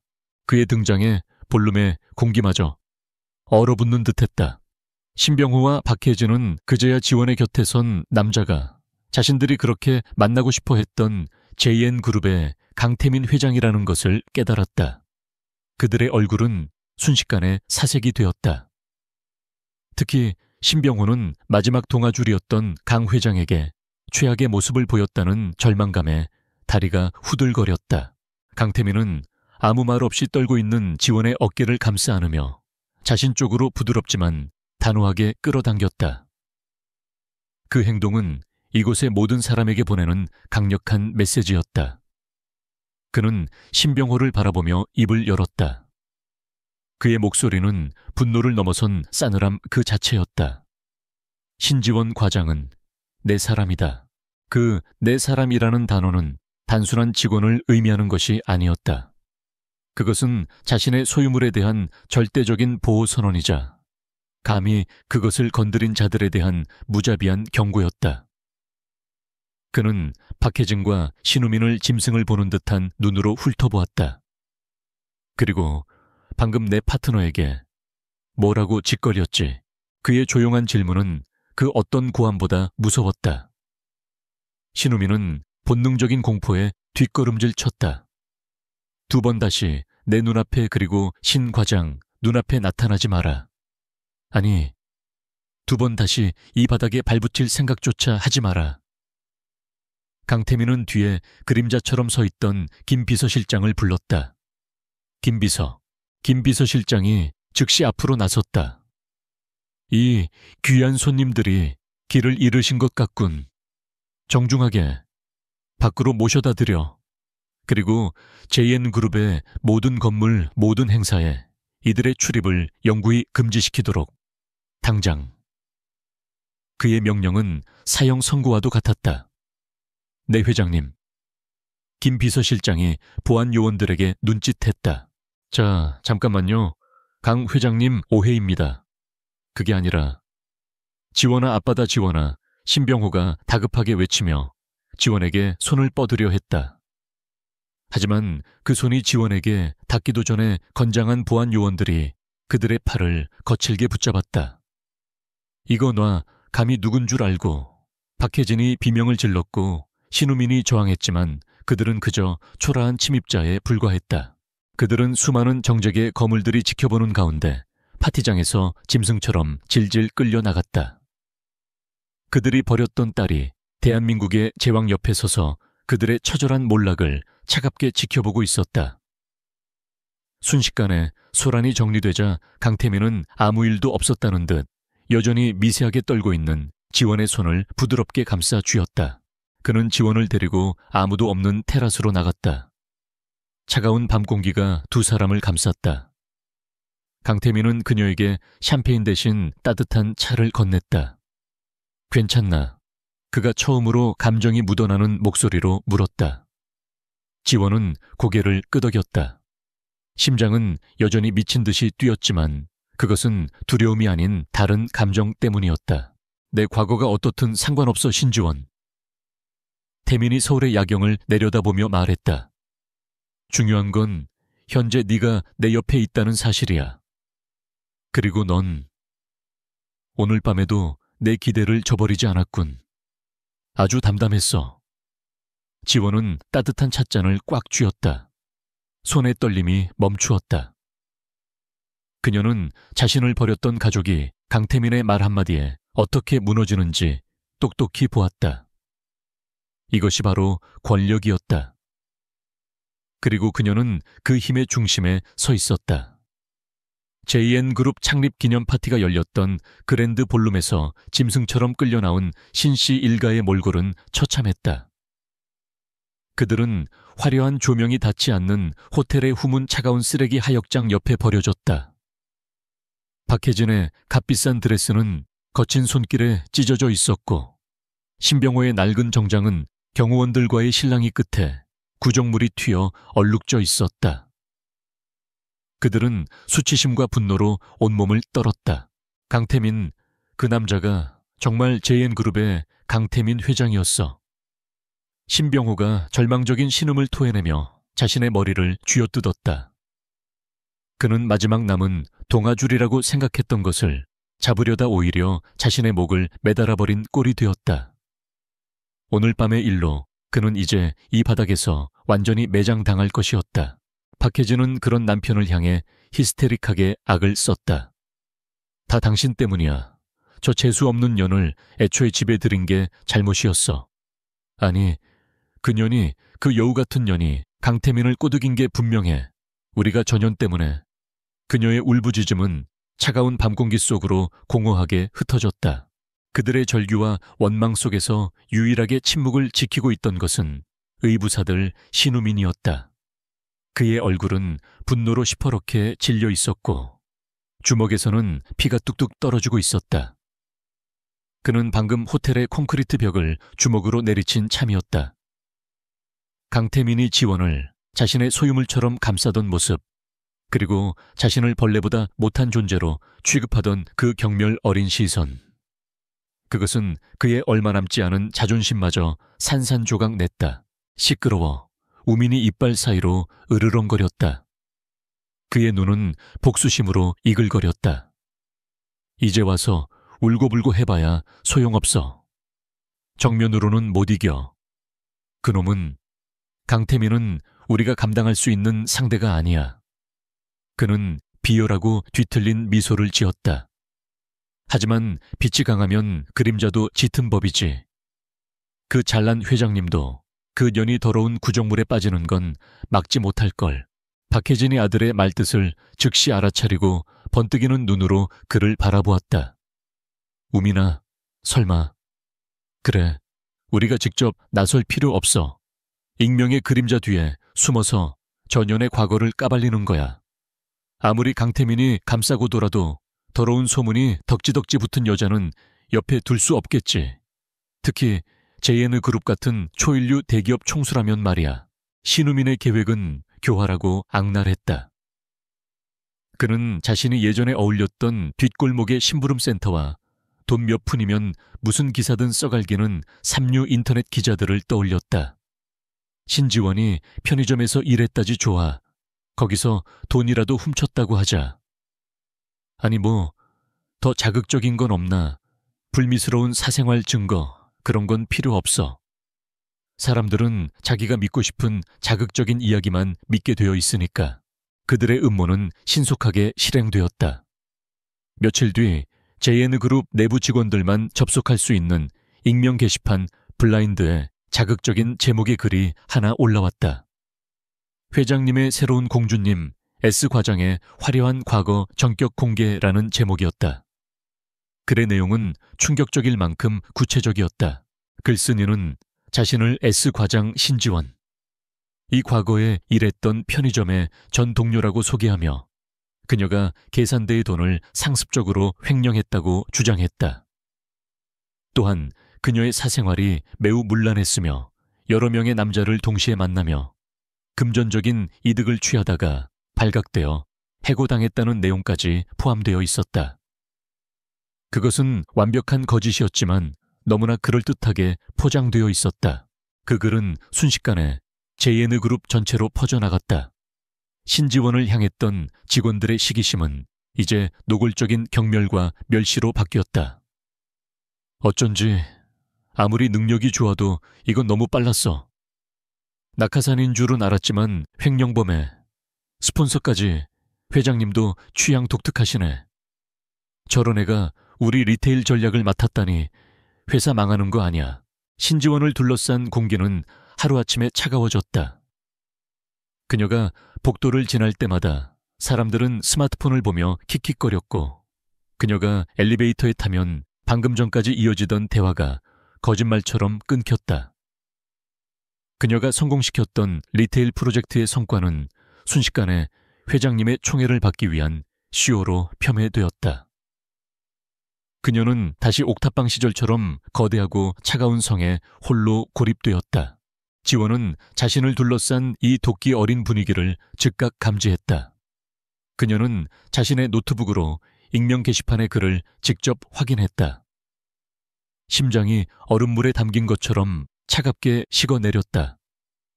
횡령, 문란한 사생활. 그것은 자신의 능력과 처절한 노력으로 쌓아 올린 모든 것을 한순간에 부정하는 가장 치명적이고 더러운 공격이었다. 파티장에서 박혜진이 퍼부었던 폭언과는 질이 달랐다. 이것은 그녀의 사회적 생명 그녀가 JN 그룹에서 어렵게 얻어낸 신지원 과장이라는 정체성을 완전히 말살시키려는 시도였다. 그녀는 애써 태어난 척 강태민이 새로 맡긴 신규 사업 분석 업무에 몰두하려 했다. 하지만 모니터의 숫자들이 눈에 들어오지 않았다. 사람들의 속삭임이 환청처럼 귓가를 맴돌았다. 더러워, 횡령범, 스폰서. 그녀는 화장실 거울에 비친 자신의 창백한 얼굴을 바라보았다. 강태민이 사준 완벽한 슈트도 수백만 원짜리 핸드백도 이 더러운 소문 앞에서는 아무런 방패가 되어주지 못했다. 그녀는 다시 한번 세상의 밑바닥으로 끌어내려지는 기분이었다. 신우민은 여기서 멈추지 않았다. 그는 돈을 주고 매수한 삼류 인터넷 언론사 기자를 통해 블라인드의 내용을 교묘하게 편집한 기사를 터뜨렸다. 대기업 JN그룹 도덕적 해이 심각, 회장 총애받는 S과장, 과거 횡령 전력 의혹, 내부 통제 시스템 붕괴라는 제목의 기사였다. 비록 작은 언론사였지만 JN그룹 회장, 횡령이라는 키워드는 즉각 포털 사이트 경제 섹션에 노출되었다. 파장은 예상보다 컸다. JN그룹의 주가가 개장과 동시에 소폭 하락했고, 홍보실과 IR팀에는 주주들의 항의 및 문의 전화가 빗발쳤다. 그룹의 대외 이미지가 심각하게 실추되고 있었다. 강태민의 독단적인 경영 스타일에 불만을 품고 있던 이사회의 보수적인 임원들이 이 기회를 놓칠 리 없었다. 그들에게 신지원은 눈엣 가시였고, 이번 사태는 그녀를 제거할 절호의 명분이었다. 결국 강태민 다음으로 전략기획실에서 가장 큰 영향력을 행사하는 박 이사가 지원을 자신의 사무실로 호출했다. 그는 지난번 리테일 프로젝트 건으로 그녀에게 공개적으로 망신을 당한 후 줄곧 그녀를 제거할 기회만 엿보고 있었다. 그는 걱정하는 척 위선적인 표정을 지으며 입을 열었다. 신 과장, 요즘 회사 안팎으로 말들이 많아서 말이야. 그는 지원에게 해명할 기회조차 주지 않았다. 나도 신 과장을 믿고 싶지만 사실 여부를 떠나서 지금 신 과장의 존재 자체가 우리 JN그룹 전체의 리스크가 되고 있어. 그룹 이미지가 말이 아니야. 그의 말은 정중했지만 그 속뜻은 비수처럼 날카로웠다. 내가 스스로 그만두지 않으면 회장님께 더 큰 피해가 갈 것이다. 그는 지원의 가장 약한 부분을 정확히 꿰뚫어 들어보았다. 강태민에 대한 부담감. 그녀가 유일하게 빚을 졌다고 생각하는 사람. 박 이사는 결정타를 날렸다. 회장님께서도 지금 이 문제로 상당히 곤란해하고 계셔. 이사회에서도 압박이 심하고. 신 과장이 회장님을 생각한다면 현명하게 처신해 주길 바라네. 그 말은 교묘한 거짓말이었다. 강태민은 오히려 이사회의 우려를 쓸데없는 소리라고 일축하며 불쾌감을 드러낸 참이었다. 하지만 지원은 그 사실을 알지 못했다. 그녀의 마음속에 처음으로 무거운 죄책감과 의심이 싹 텄다. 정말로 내가 그 사람에게 짐이 되는 걸까? 나 때문에 그가 쌓아 올린 모든 것이 흔들리는 걸까? 그녀는 박 이사의 방을 나왔다. 그녀는 완벽하게 고립되었다. 그녀는 자신의 결백을 증명할 방법이 없었다. 편의점 점장에게 연락해봤자 그는 신우민이 건넨 돈 몇 푼에 기꺼이 거짓 증언을 해줄 위인이었다. 그녀는 자신의 사무실로 돌아와 창밖의 잿빛 하늘을 바라보며 한참을 앉아 있었다. 그녀는 강태민이 자신을 믿는다는 것을 알았지만 그 믿음이 그룹 전체의 명예와 주가를 감수할 만큼 절대적인 것일까? 그녀는 결심했다. 이대로 숨어서 비난을 감수하는 것은 그녀의 방식이 아니었다. 그녀는 강태민을 곤란하게 하고 싶지 않았지만 이 문제는 그와 직접談판을 지어야 했다. 그녀는 자리에서 일어나 최고층으로 향하는 CEO 전용 엘리베이터에 몸을 실었다. 집무실 문 앞에 선 그녀는 떨리는 손으로 노크했다. 회장님, 신지원입니다. 드릴 말씀이 있습니다. 그녀의 목소리는 미세하게 떨리고 있었다. 육중한 문이 열리고 강태민이 평소와 다름없는 차가운 얼굴로 그녀를 바라보고 있었다. 그의 책상 위 모니터에는 방금 전 그녀를 비난했던 인터넷 기사가 떠 있었다. 그는 이미 모든 상황을 보고받은 듯했다. 지원은 그의 눈을 똑바로 바라보며 입을 열었다. 소문 들으셨을 겁니다. 강태민은 서류에서 눈을 떼지 않은 채 말했다. 앉아. 그의 목소리는 평소보다 더 낮고 차가웠다. 지원은 그의 책상 앞 의자에 뻣뻣하게 앉았다. 집무실의 공기는 그녀가 내뱉는 불안한 숨소리마저 집어삼킬 듯 무거웠다. 그녀는 그의 책상 위 모니터에 떠있는 자신에 대한 기사를 애써 외면했다. 소문 들으셨을 겁니다. 지원이 겨우 입을 열었다. 그녀는 사직서를 낼 각오까지 하고 있었다. 자신 때문에 그가 곤란해지는 것은 견딜 수 없었다. 저 때문에 그룹에 피해가 가는 것을 원치 않습니다. 제가 책임을 지고.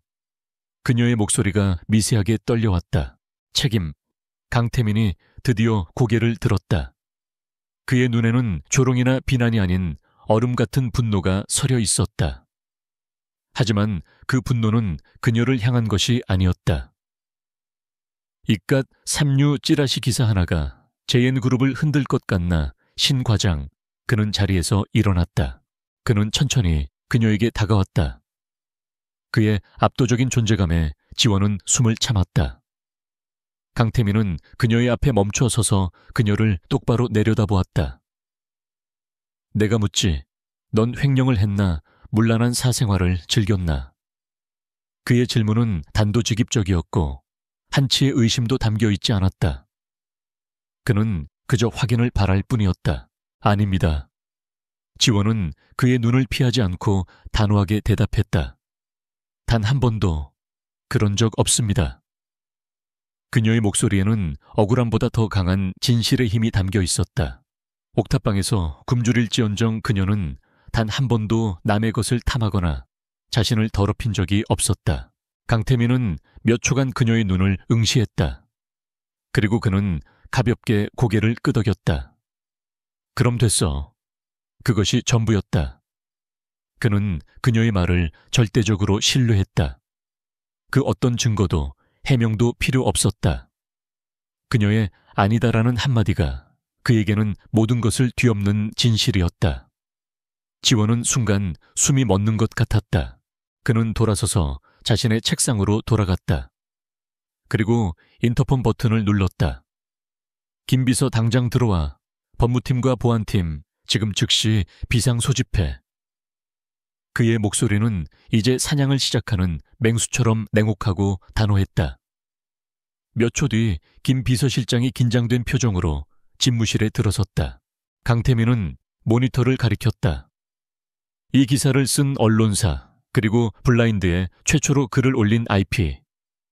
1시간 내로 누군지 알아내. 내일 아침 해가 뜨기 전까지 그 배후에 누가 있는지 전부 파악해. 누구든 예외 없어. 그의 명령은 절대적이었다. 그는 김 비서실장에게 다음 지시를 내렸다. 그리고 홍보실에는 내가 직접 지시한다고 전해. 신지원 과장은 제인의 핵심 인재이며 이번 루머는 명백한 허위 사실이다. 그룹 차원에서 모든 법적 조치를 취할 것이며 선처는 절대 없다. 고 공식 입장을 발표해 지원은 자신의 귀를 의심했다. 그는 그녀를 숨기거나 상황이 잠잠해지기를 기다리는 것이 아니었다.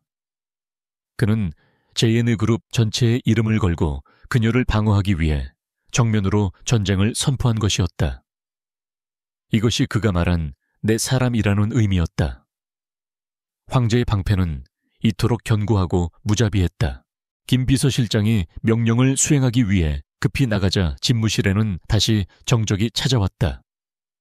지원은 여전히 충격에서 벗어나지 못한 채 그를 바라보았다. 회장님, 하지만 주가도... 강태민이 그녀의 말을 잘랐다. 숫자는 다시 만들면 돼. 하지만 내 사람에 대한 신뢰는 한번 무너지면 끝이다. 그는 지원이 모르는 또 다른 지시를 내리고 있었다. 그는 자신의 개인 보안팀에게 별도의 메시지를 전송했다. 신병호, 박혜진, 그리고 신우민, 그들의 회사 신화무역, 세무기록회계 장부 개인 계좌까지 먼지 하나 남기지 말고 전부 털어. 불법적인 거 뭐든 찾아내. 강태민은 자선사업가가 아니었다. 그는 받은 만큼 아니 그 이상으로 되돌려주는 남자였다. 신씨 일가가 지원에게 던진 진흙은 이제 그들의 목을 조이는 올가미가 되어 돌아갈 것이었다. 그는 지원에게 이 사실을 알리지 않았다. 이것은 그녀의 복수가 아니라 자신의 투자를 보호하려는 그의 방식이었다. 지원이 자신의 사무실로 돌아왔을 때 사무실 분위기는 여전히 싸늘했다. 하지만 그녀가 자리에 앉은 지 채 10분도 되지 않아 JN그룹의 공식 입장문이 전사메일과 언론사를 통해 동시에 배포되었다. 선처 없는 법적 조치라는 강력한 문구는 모든 직원을 충격에 빠뜨렸다. 박 이사의 얼굴은 분노와 당혹감으로 일그러졌다. 그는 회장이 이 정도로 강경하게 나올 줄은 예상하지 못했다. 그녀를 압박해 스스로 물러나게 하려던 그의 계획은 완벽하게 실패했다. 이제 신지원을 건드리는 것은 곧 강태민 회장에게 정면으로 반기를 드는 것이나 마찬가지였다. 사람들의 수군거림이 잦아들었다. 경멸과 조롱이 있던 자리에는 이제 두려움과 경외감이 자리 잡기 시작했다. 그녀는 더 이상 회장님의 여자가 아니었다. 그녀는 회장님이 보호하는 사람, 감히 누구도 건드릴 수 없는 존재가 되었다. 지원은 자신의 모니터에 뜬 공식 입장문을 오랫동안 바라보았다. 그녀는 옥탑방에서 쫓겨나던 날, 그 누구도 자신의 편이 되어주지 않았던 그 혹독한 추위를 기억했다. 하지만 지금 대한민국에서 가장 강력한 남자가 그녀의 방패가 되어주었다. 그녀는 눈물이 핑 도는 것을 느꼈지만 울지 않았다. 대신 가슴 깊은 곳에서 뜨거운 무언가가 차오르는 것을 느꼈다. 그녀는 강태민의 절대적인 신뢰에 보답해야 했다. 그녀는 자신을 공격한 소문 따위에 흔들릴 시간이 없었다. 그녀는 다시 키보드에 손을 올렸다. 그녀의 눈은 다시 날카로운 분석가의 눈빛을 되찾았다. 그녀는 자신에게 주어진 다음 프로젝트 JN바이오의 신사업 전략 분석에 몰두하기 시작했다. 그녀의 집중력은 그 어느 때보다 강했다. 그날 밤 지원이 야근을 하고 있을 때 김 비서실장이 조용히 그녀의 책상에 따뜻한 죽과 차를 놓고 갔다. 회장님의 지시입니다. 그 말 한마디뿐이었지만 그 안에는 많은 의미가 담겨 있었다. 지원은 따뜻한 죽을 천천히 먹었다. 그것은 그녀가 3년간 먹었던 그 어떤 음식보다 따뜻하고 든든했다. 같은 시각 최고층 집무실에서 강태민은 김 비서실장의 보고를 받고 있었다. 회장님, IP 추적 결과 신우민과 연결된 심부름 센터와 삼류 언론사 기자의 계좌 거래 내역을 확보했습니다. 김 비서실장의 목소리는 낮고 침착했다. 그는 또 다른 보고서를 내밀었다. 그리고 신화무역의 이중장부 정황을 포착했습니다. 상당한 규모의 탈세와 분식회계, 그리고 정부 보조금 횡령 혐의가 의심됩니다. 보고서에는 신병호와 박혜진이 회사 돈을 빼돌려 신우민의 유학자금과 사치품 구매에 사용한 내역들이 빽빽하게 적혀 있었다. 강태민은 보고서를 천천히 넘겨보았다. 그의 입가에 얼음처럼 차가운 미소가 걸렸다. 덫이 준비됐군.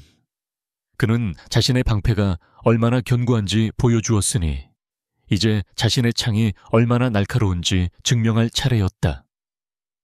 신씨 일가는 자신들이 누구를 건드렸는지 뼈저리게 후회하게 될 터였다. 강태민이 내린 황제의 방패는 절대적이었다. JNE그룹의 공식 입장문이 발표된 이후 신지원을 향한 노골적인 비난과 수군거림은 거짓말처럼 사라졌다. 그녀의 결백을 믿어서가 아니었다. 그녀 뒤에 선 강태민이라는 거대한 권력을 두려워했기 때문이었다. 하지만 지원은 이 임시적인 평화가 자신의 것이 아님을 알았다. 그것은 강태민의 힘이 빌려준 방패일 뿐 그녀 스스로 쟁취한 승리가 아니었다. 그녀는 박 이사의 경고가 귓가에 맴돌았다. 신 과장의 존재 자체가 리스크가 되고 있어. 그녀는 더 이상 강태민에게 짐이 되는 존재로 머물고 싶지 않았다.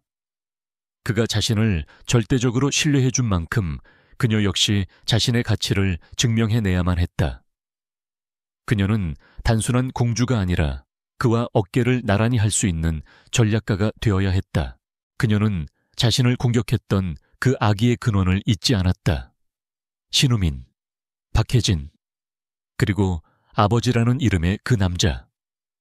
강태민이 법무팀을 움직여 그들을 압박하고 있다는 것은 어렴풋이 알고 있었지만 지원은 그것만으로는 부족하다고 생각했다. 그녀는 자신의 손으로 과거의 악연을 끊어내고 싶었다. 그것은 복수라기보다는 스스로의 존엄을 되찾기 위한 마지막 관문이었다. 그녀는 새로 맡은 JN 바이오 프로젝트 분석에 몰두하면서도 한편으로는 자신만의 조사를 시작했다. 그녀가 주목한 것은 아버지의 회사 신화무역이었다.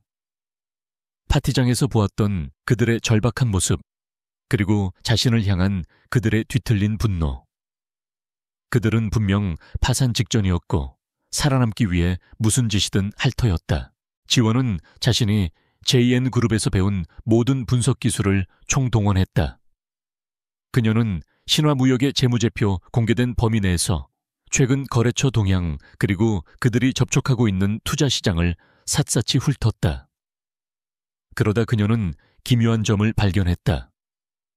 신화무역이 최근 업계에서 전혀 주목받지 못했던 소규모 물류 유통사업 계획안을 들고 여러 벤처 캐피털 VC를 상대로 필사적인 투자 유치, IR 활동을 벌이고 있다는 사실이었다. 호기심이 아닌 날카로운 직감이 그녀의 머리를 스쳤다. 그녀는 김 비서실장에게 조용히 도움을 요청했다. 실장님, 혹시 신화무역이라는 회사에 최근 투자 제안서를 구해주실 수 있습니까? JN 리테일과 연관된 물류 쪽이라 시장 동향 파악 차원에서 필요합니다.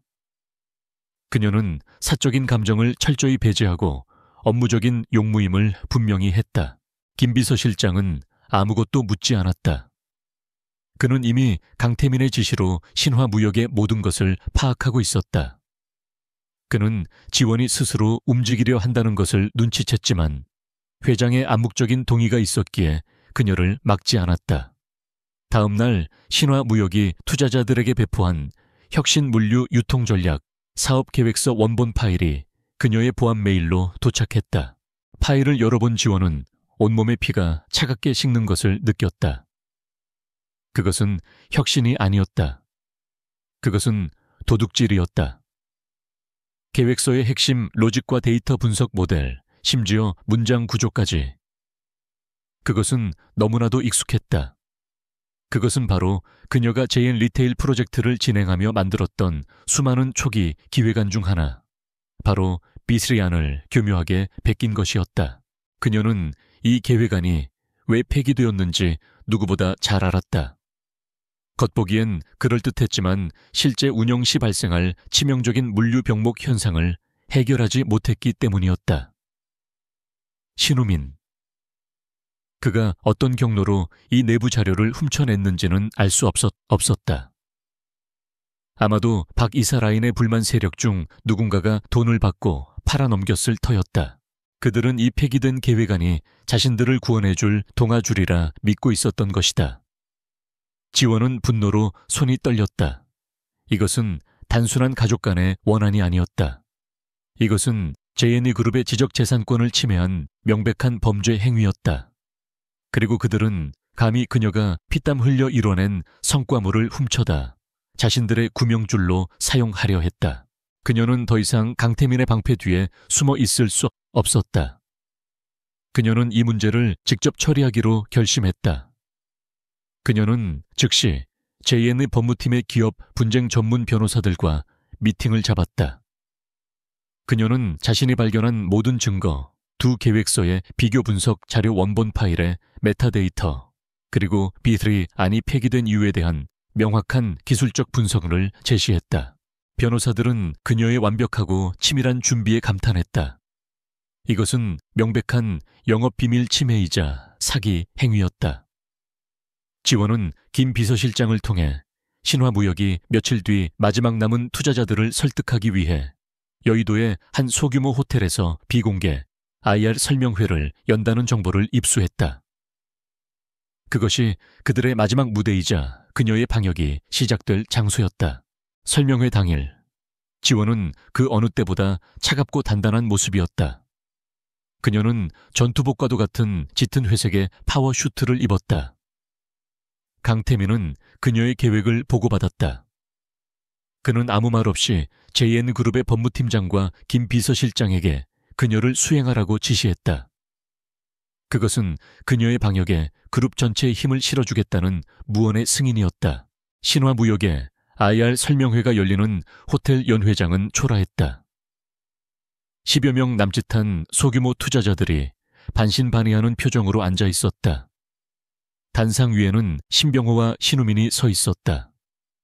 특히 신우민은 회사의 사활이 걸린 이 마지막 프레젠테이션에 잔뜩 상기된 표정으로 열변을 토하고 있었다.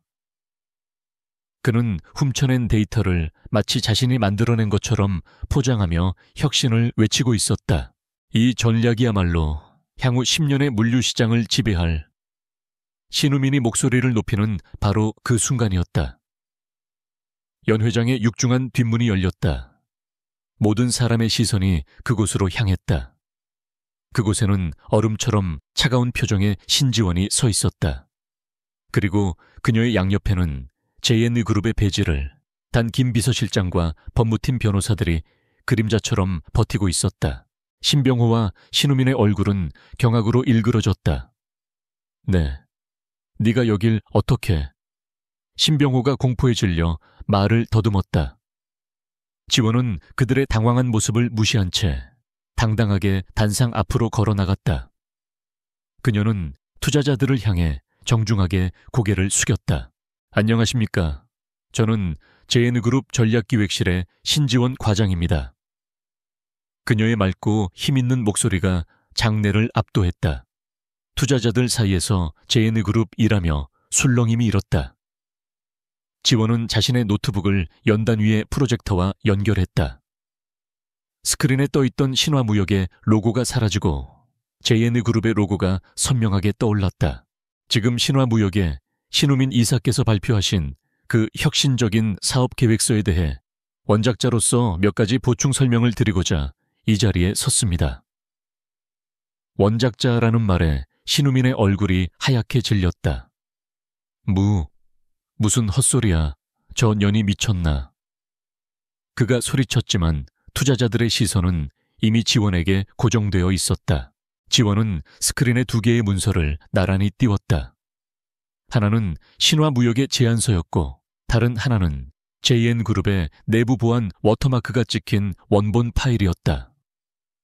왼쪽은 여러분이 보신 제안서, 그리고 오른쪽은 2개월 전 제가 JN리테일 전략안으로 작성했다가 치명적인 결함으로 인해 폐기한 B3 안 원본입니다. 그녀는 두 문서의 핵심 알고리즘과 데이터 분석표가 정확히 일치함을 조목조목 짚어냈다. 그리고 그녀는 결정타를 날렸다. 신화무역은 이 계획안이 왜 폐기되었는지조차 몰랐을 겁니다. 그녀는 스크린에 시뮬레이션 데이터를 띄웠다. 이 로직을 그대로 적용할 시 초기 3주간의 물동량은 감당 가능하지만 4주차부터는 재고 포화로 인한 병목 현상으로 시스템 전체가 마비됩니다. 예상 손실액은 초기 투자금의 300%에 달합니다. 장내는 찬물을 끼얹은 듯 조용해졌다. 투자자들의 얼굴이 분노로 붉어졌다.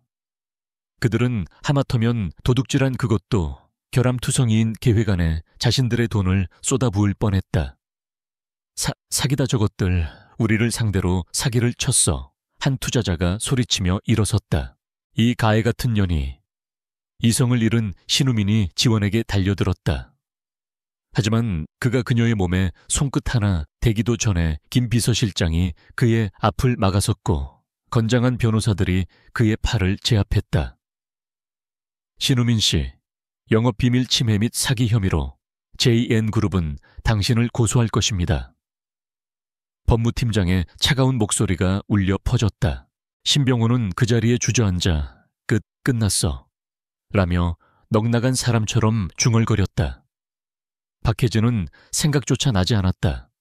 모든 것이 무너져 내렸다. 지원은 그 아비규환의 현장을 차갑게 내려다보았다.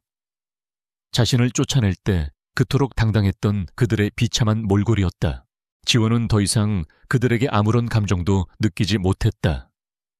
경멸도 분노도 연민도 없었다. 그녀는 그저 자신의 일을 완수했을 뿐이다. 그녀는 단상에서 내려와 무너져 내린 자신의 가족을 스쳐 지나갔다. 그녀는 단 한 번도 뒤돌아보지 않았다.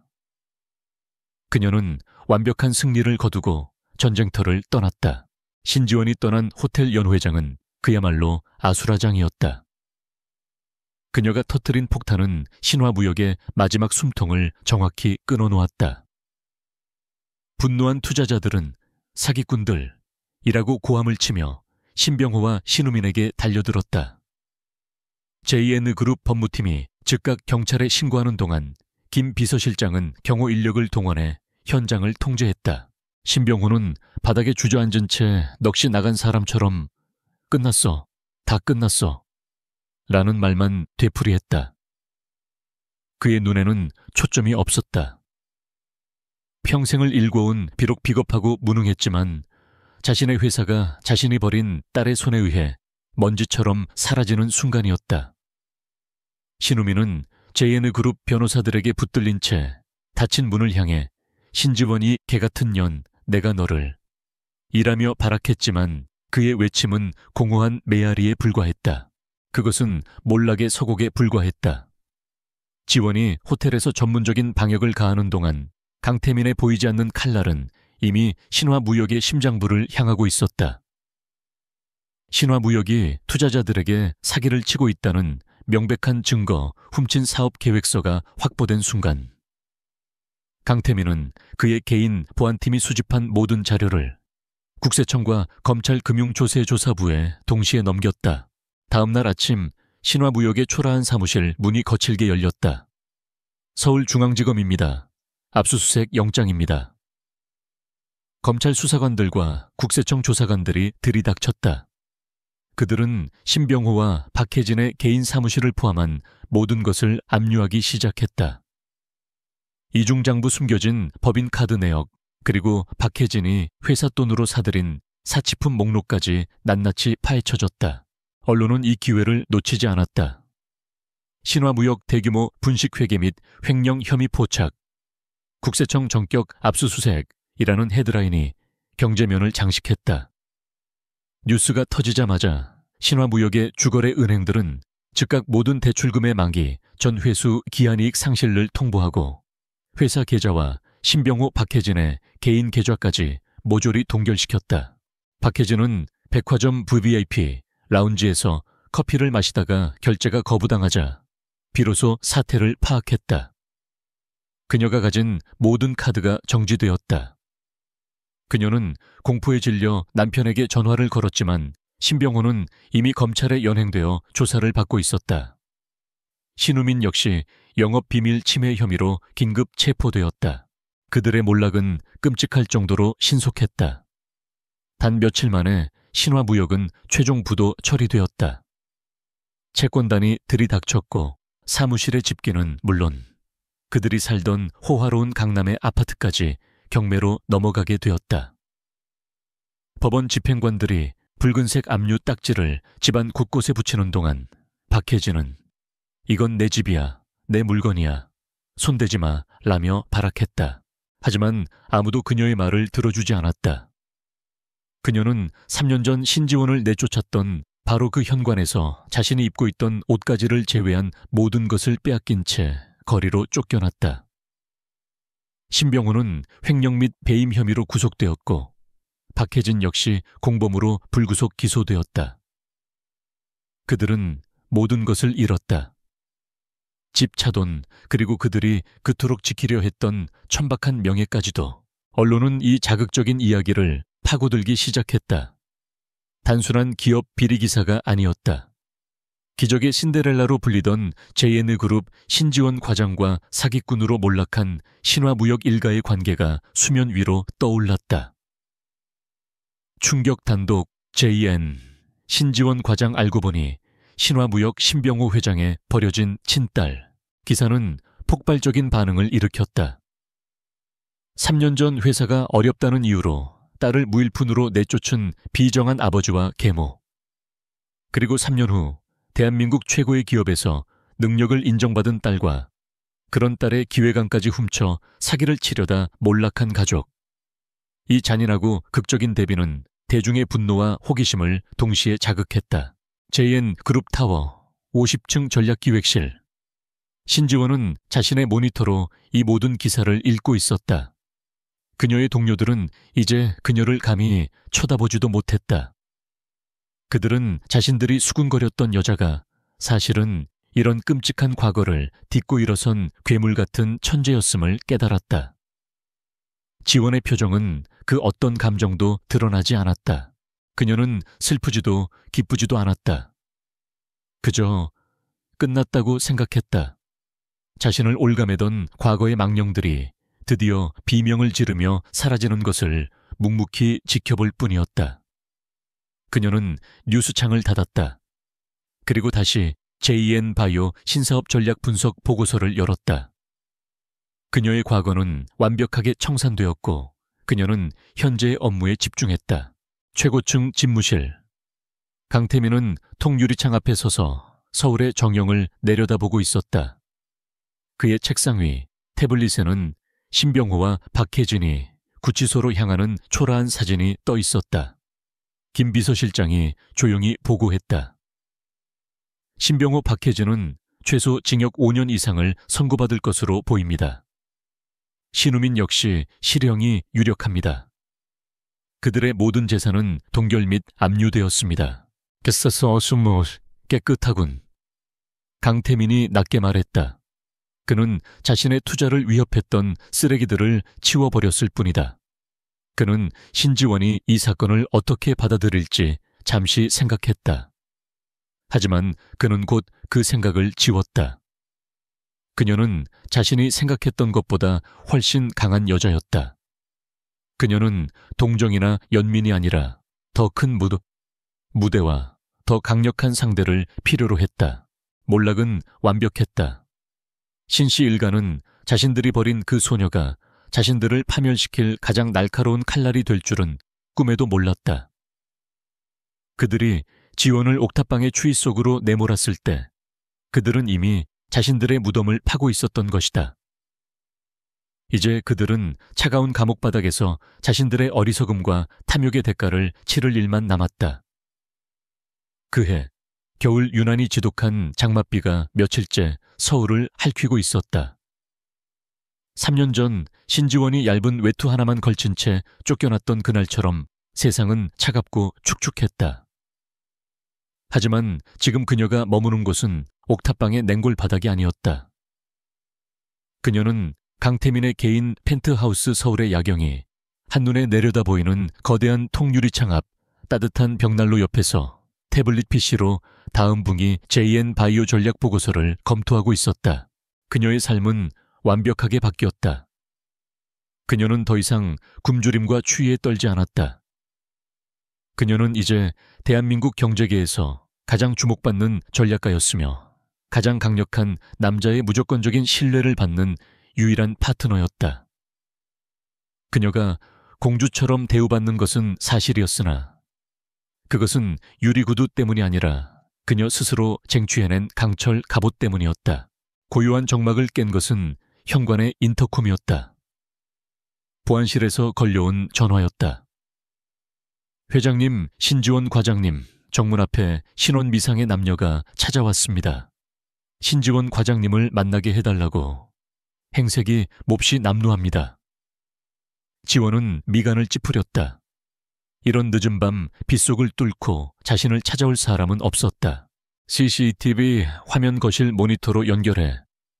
마침 서재에서 나온 강태민이 낮은 목소리로 지시했다. 거대한 벽면 스크린에 빗줄기가 쏟아지는 정문 앞 영상이 떠올랐다. 그리고 그곳에는 3개월 전 모든 것을 잃고 거리로 나앉았던 신병호와 박혜진이 서 있었다. 아니, 그들은 서 있지 못했다. 그들은 육중한 철제 대문 앞에 무릎을 꿇고 있었다. 그들의 모습은 끔찍했다. 마지막 남은 체면마저 잃어버린 몰락한 귀족. 아니, 그보다 더 비참한 거린과도 같았다. 비에 흠뻑 젖은 낡은 옷은 그들의 앙상한 몸에 들러붙어 있었고 박혜진의 머리카락은 빗물에 젖어 얼굴에 흉하게 엉겨붙어 있었다. 그들은 경비 카메라를 향해, 아니 그 너머의 지원을 향해 필사적으로 손을 비비고 있었다. 지원은 숨을 멈췄다. 자신의 손으로 그들을 심판했지만 그들의 마지막 모습을 이렇게 직접 마주하게 될 줄은 몰랐다. 그녀의 가슴 속에서 차가운 무언가가 소용돌이쳤다. 그것은 연민이 아니었다. 그것은 3년 묵은 얼음이 깨지는 소리였다. 강태민이 그녀의 어깨에 손을 올렸다. 만나고 싶지 않으면 내가 처리하지. 지원은 고개를 저었다. 그녀는 이 과거를 자신의 손으로 끝내야 했다. 아니요, 제가 나가보겠습니다. 그녀는 자리에서 일어났다. 그녀는 슬리퍼를 신은 채로 현관으로 향했다. 강태민은 아무 말 없이 현관에 있던 가장 크고 검은 우산 하나를 집어들고 그녀의 뒤를 따랐다. 정문이 열리고 지원이 따뜻한 빛을 등지고 어둠 속으로 한 걸음 내디뎠다. 강태민은 그녀의 머리 위로 묵묵히 우산을 받쳐들었다. 쏟아지는 비가 그의 어깨 한쪽을 적셨지만 그는 미동도 하지 않았다. 지원은 거대한 우산의 보호 아래 비 한 방울 맞지 않고 그들 앞에 섰다. 무릎을 꿇고 있던 신병호와 박혜진은 지원을 보자 마치 구원자라도 만난 듯이 절규하며 기어오려 했다.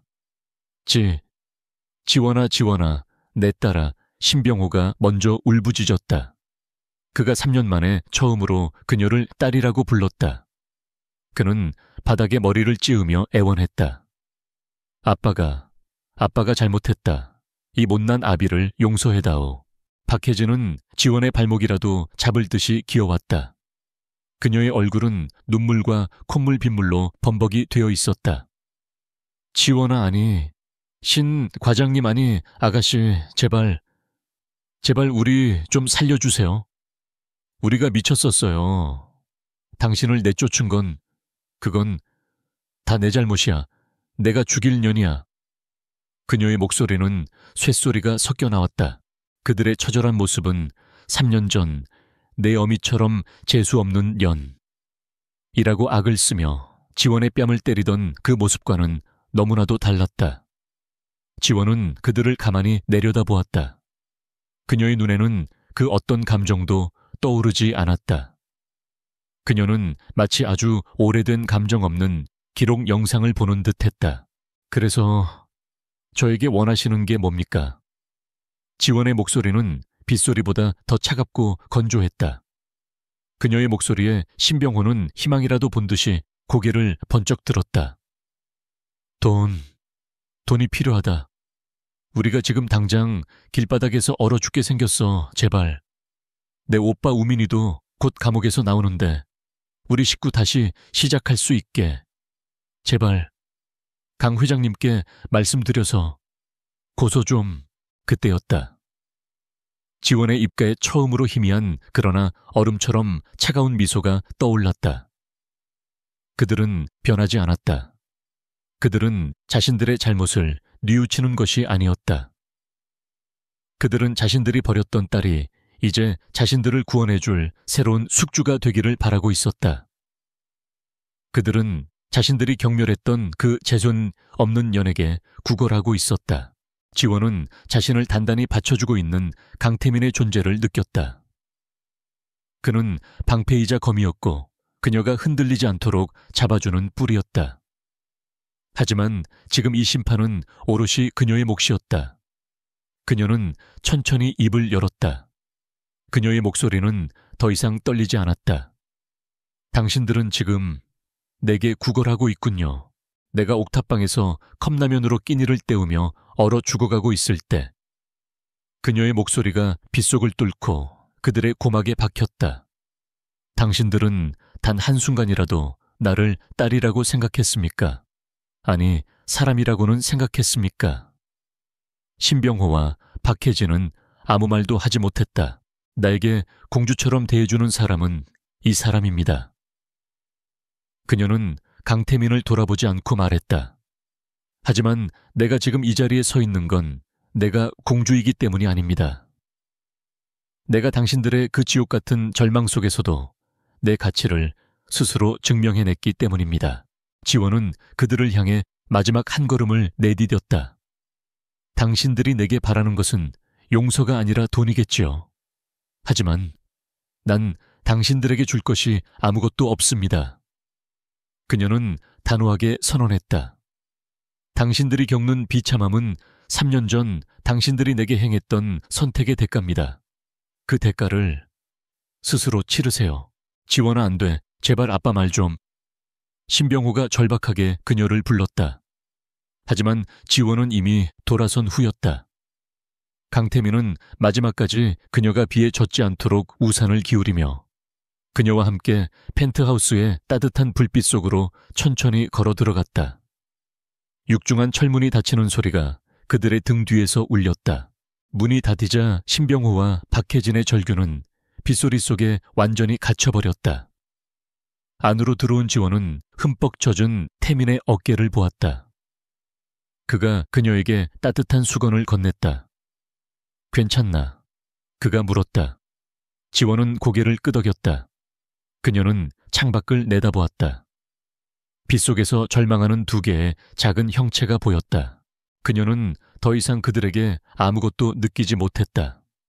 그녀는 과거로부터 완벽하게 자유로워졌다. 자신을 버렸던 가족들은 이제 그녀의 세상 밖에 있었다. 그녀는 강태민의 손을 잡았다. 그는 그녀의 왕자님이 아니었다. 그는 그녀의 제국을 함께 건설할 동반자였다. 그녀는 스스로 여왕이 되었고 그것은 그 어떤 동화보다 완벽하고 의미 있는 결말이었다.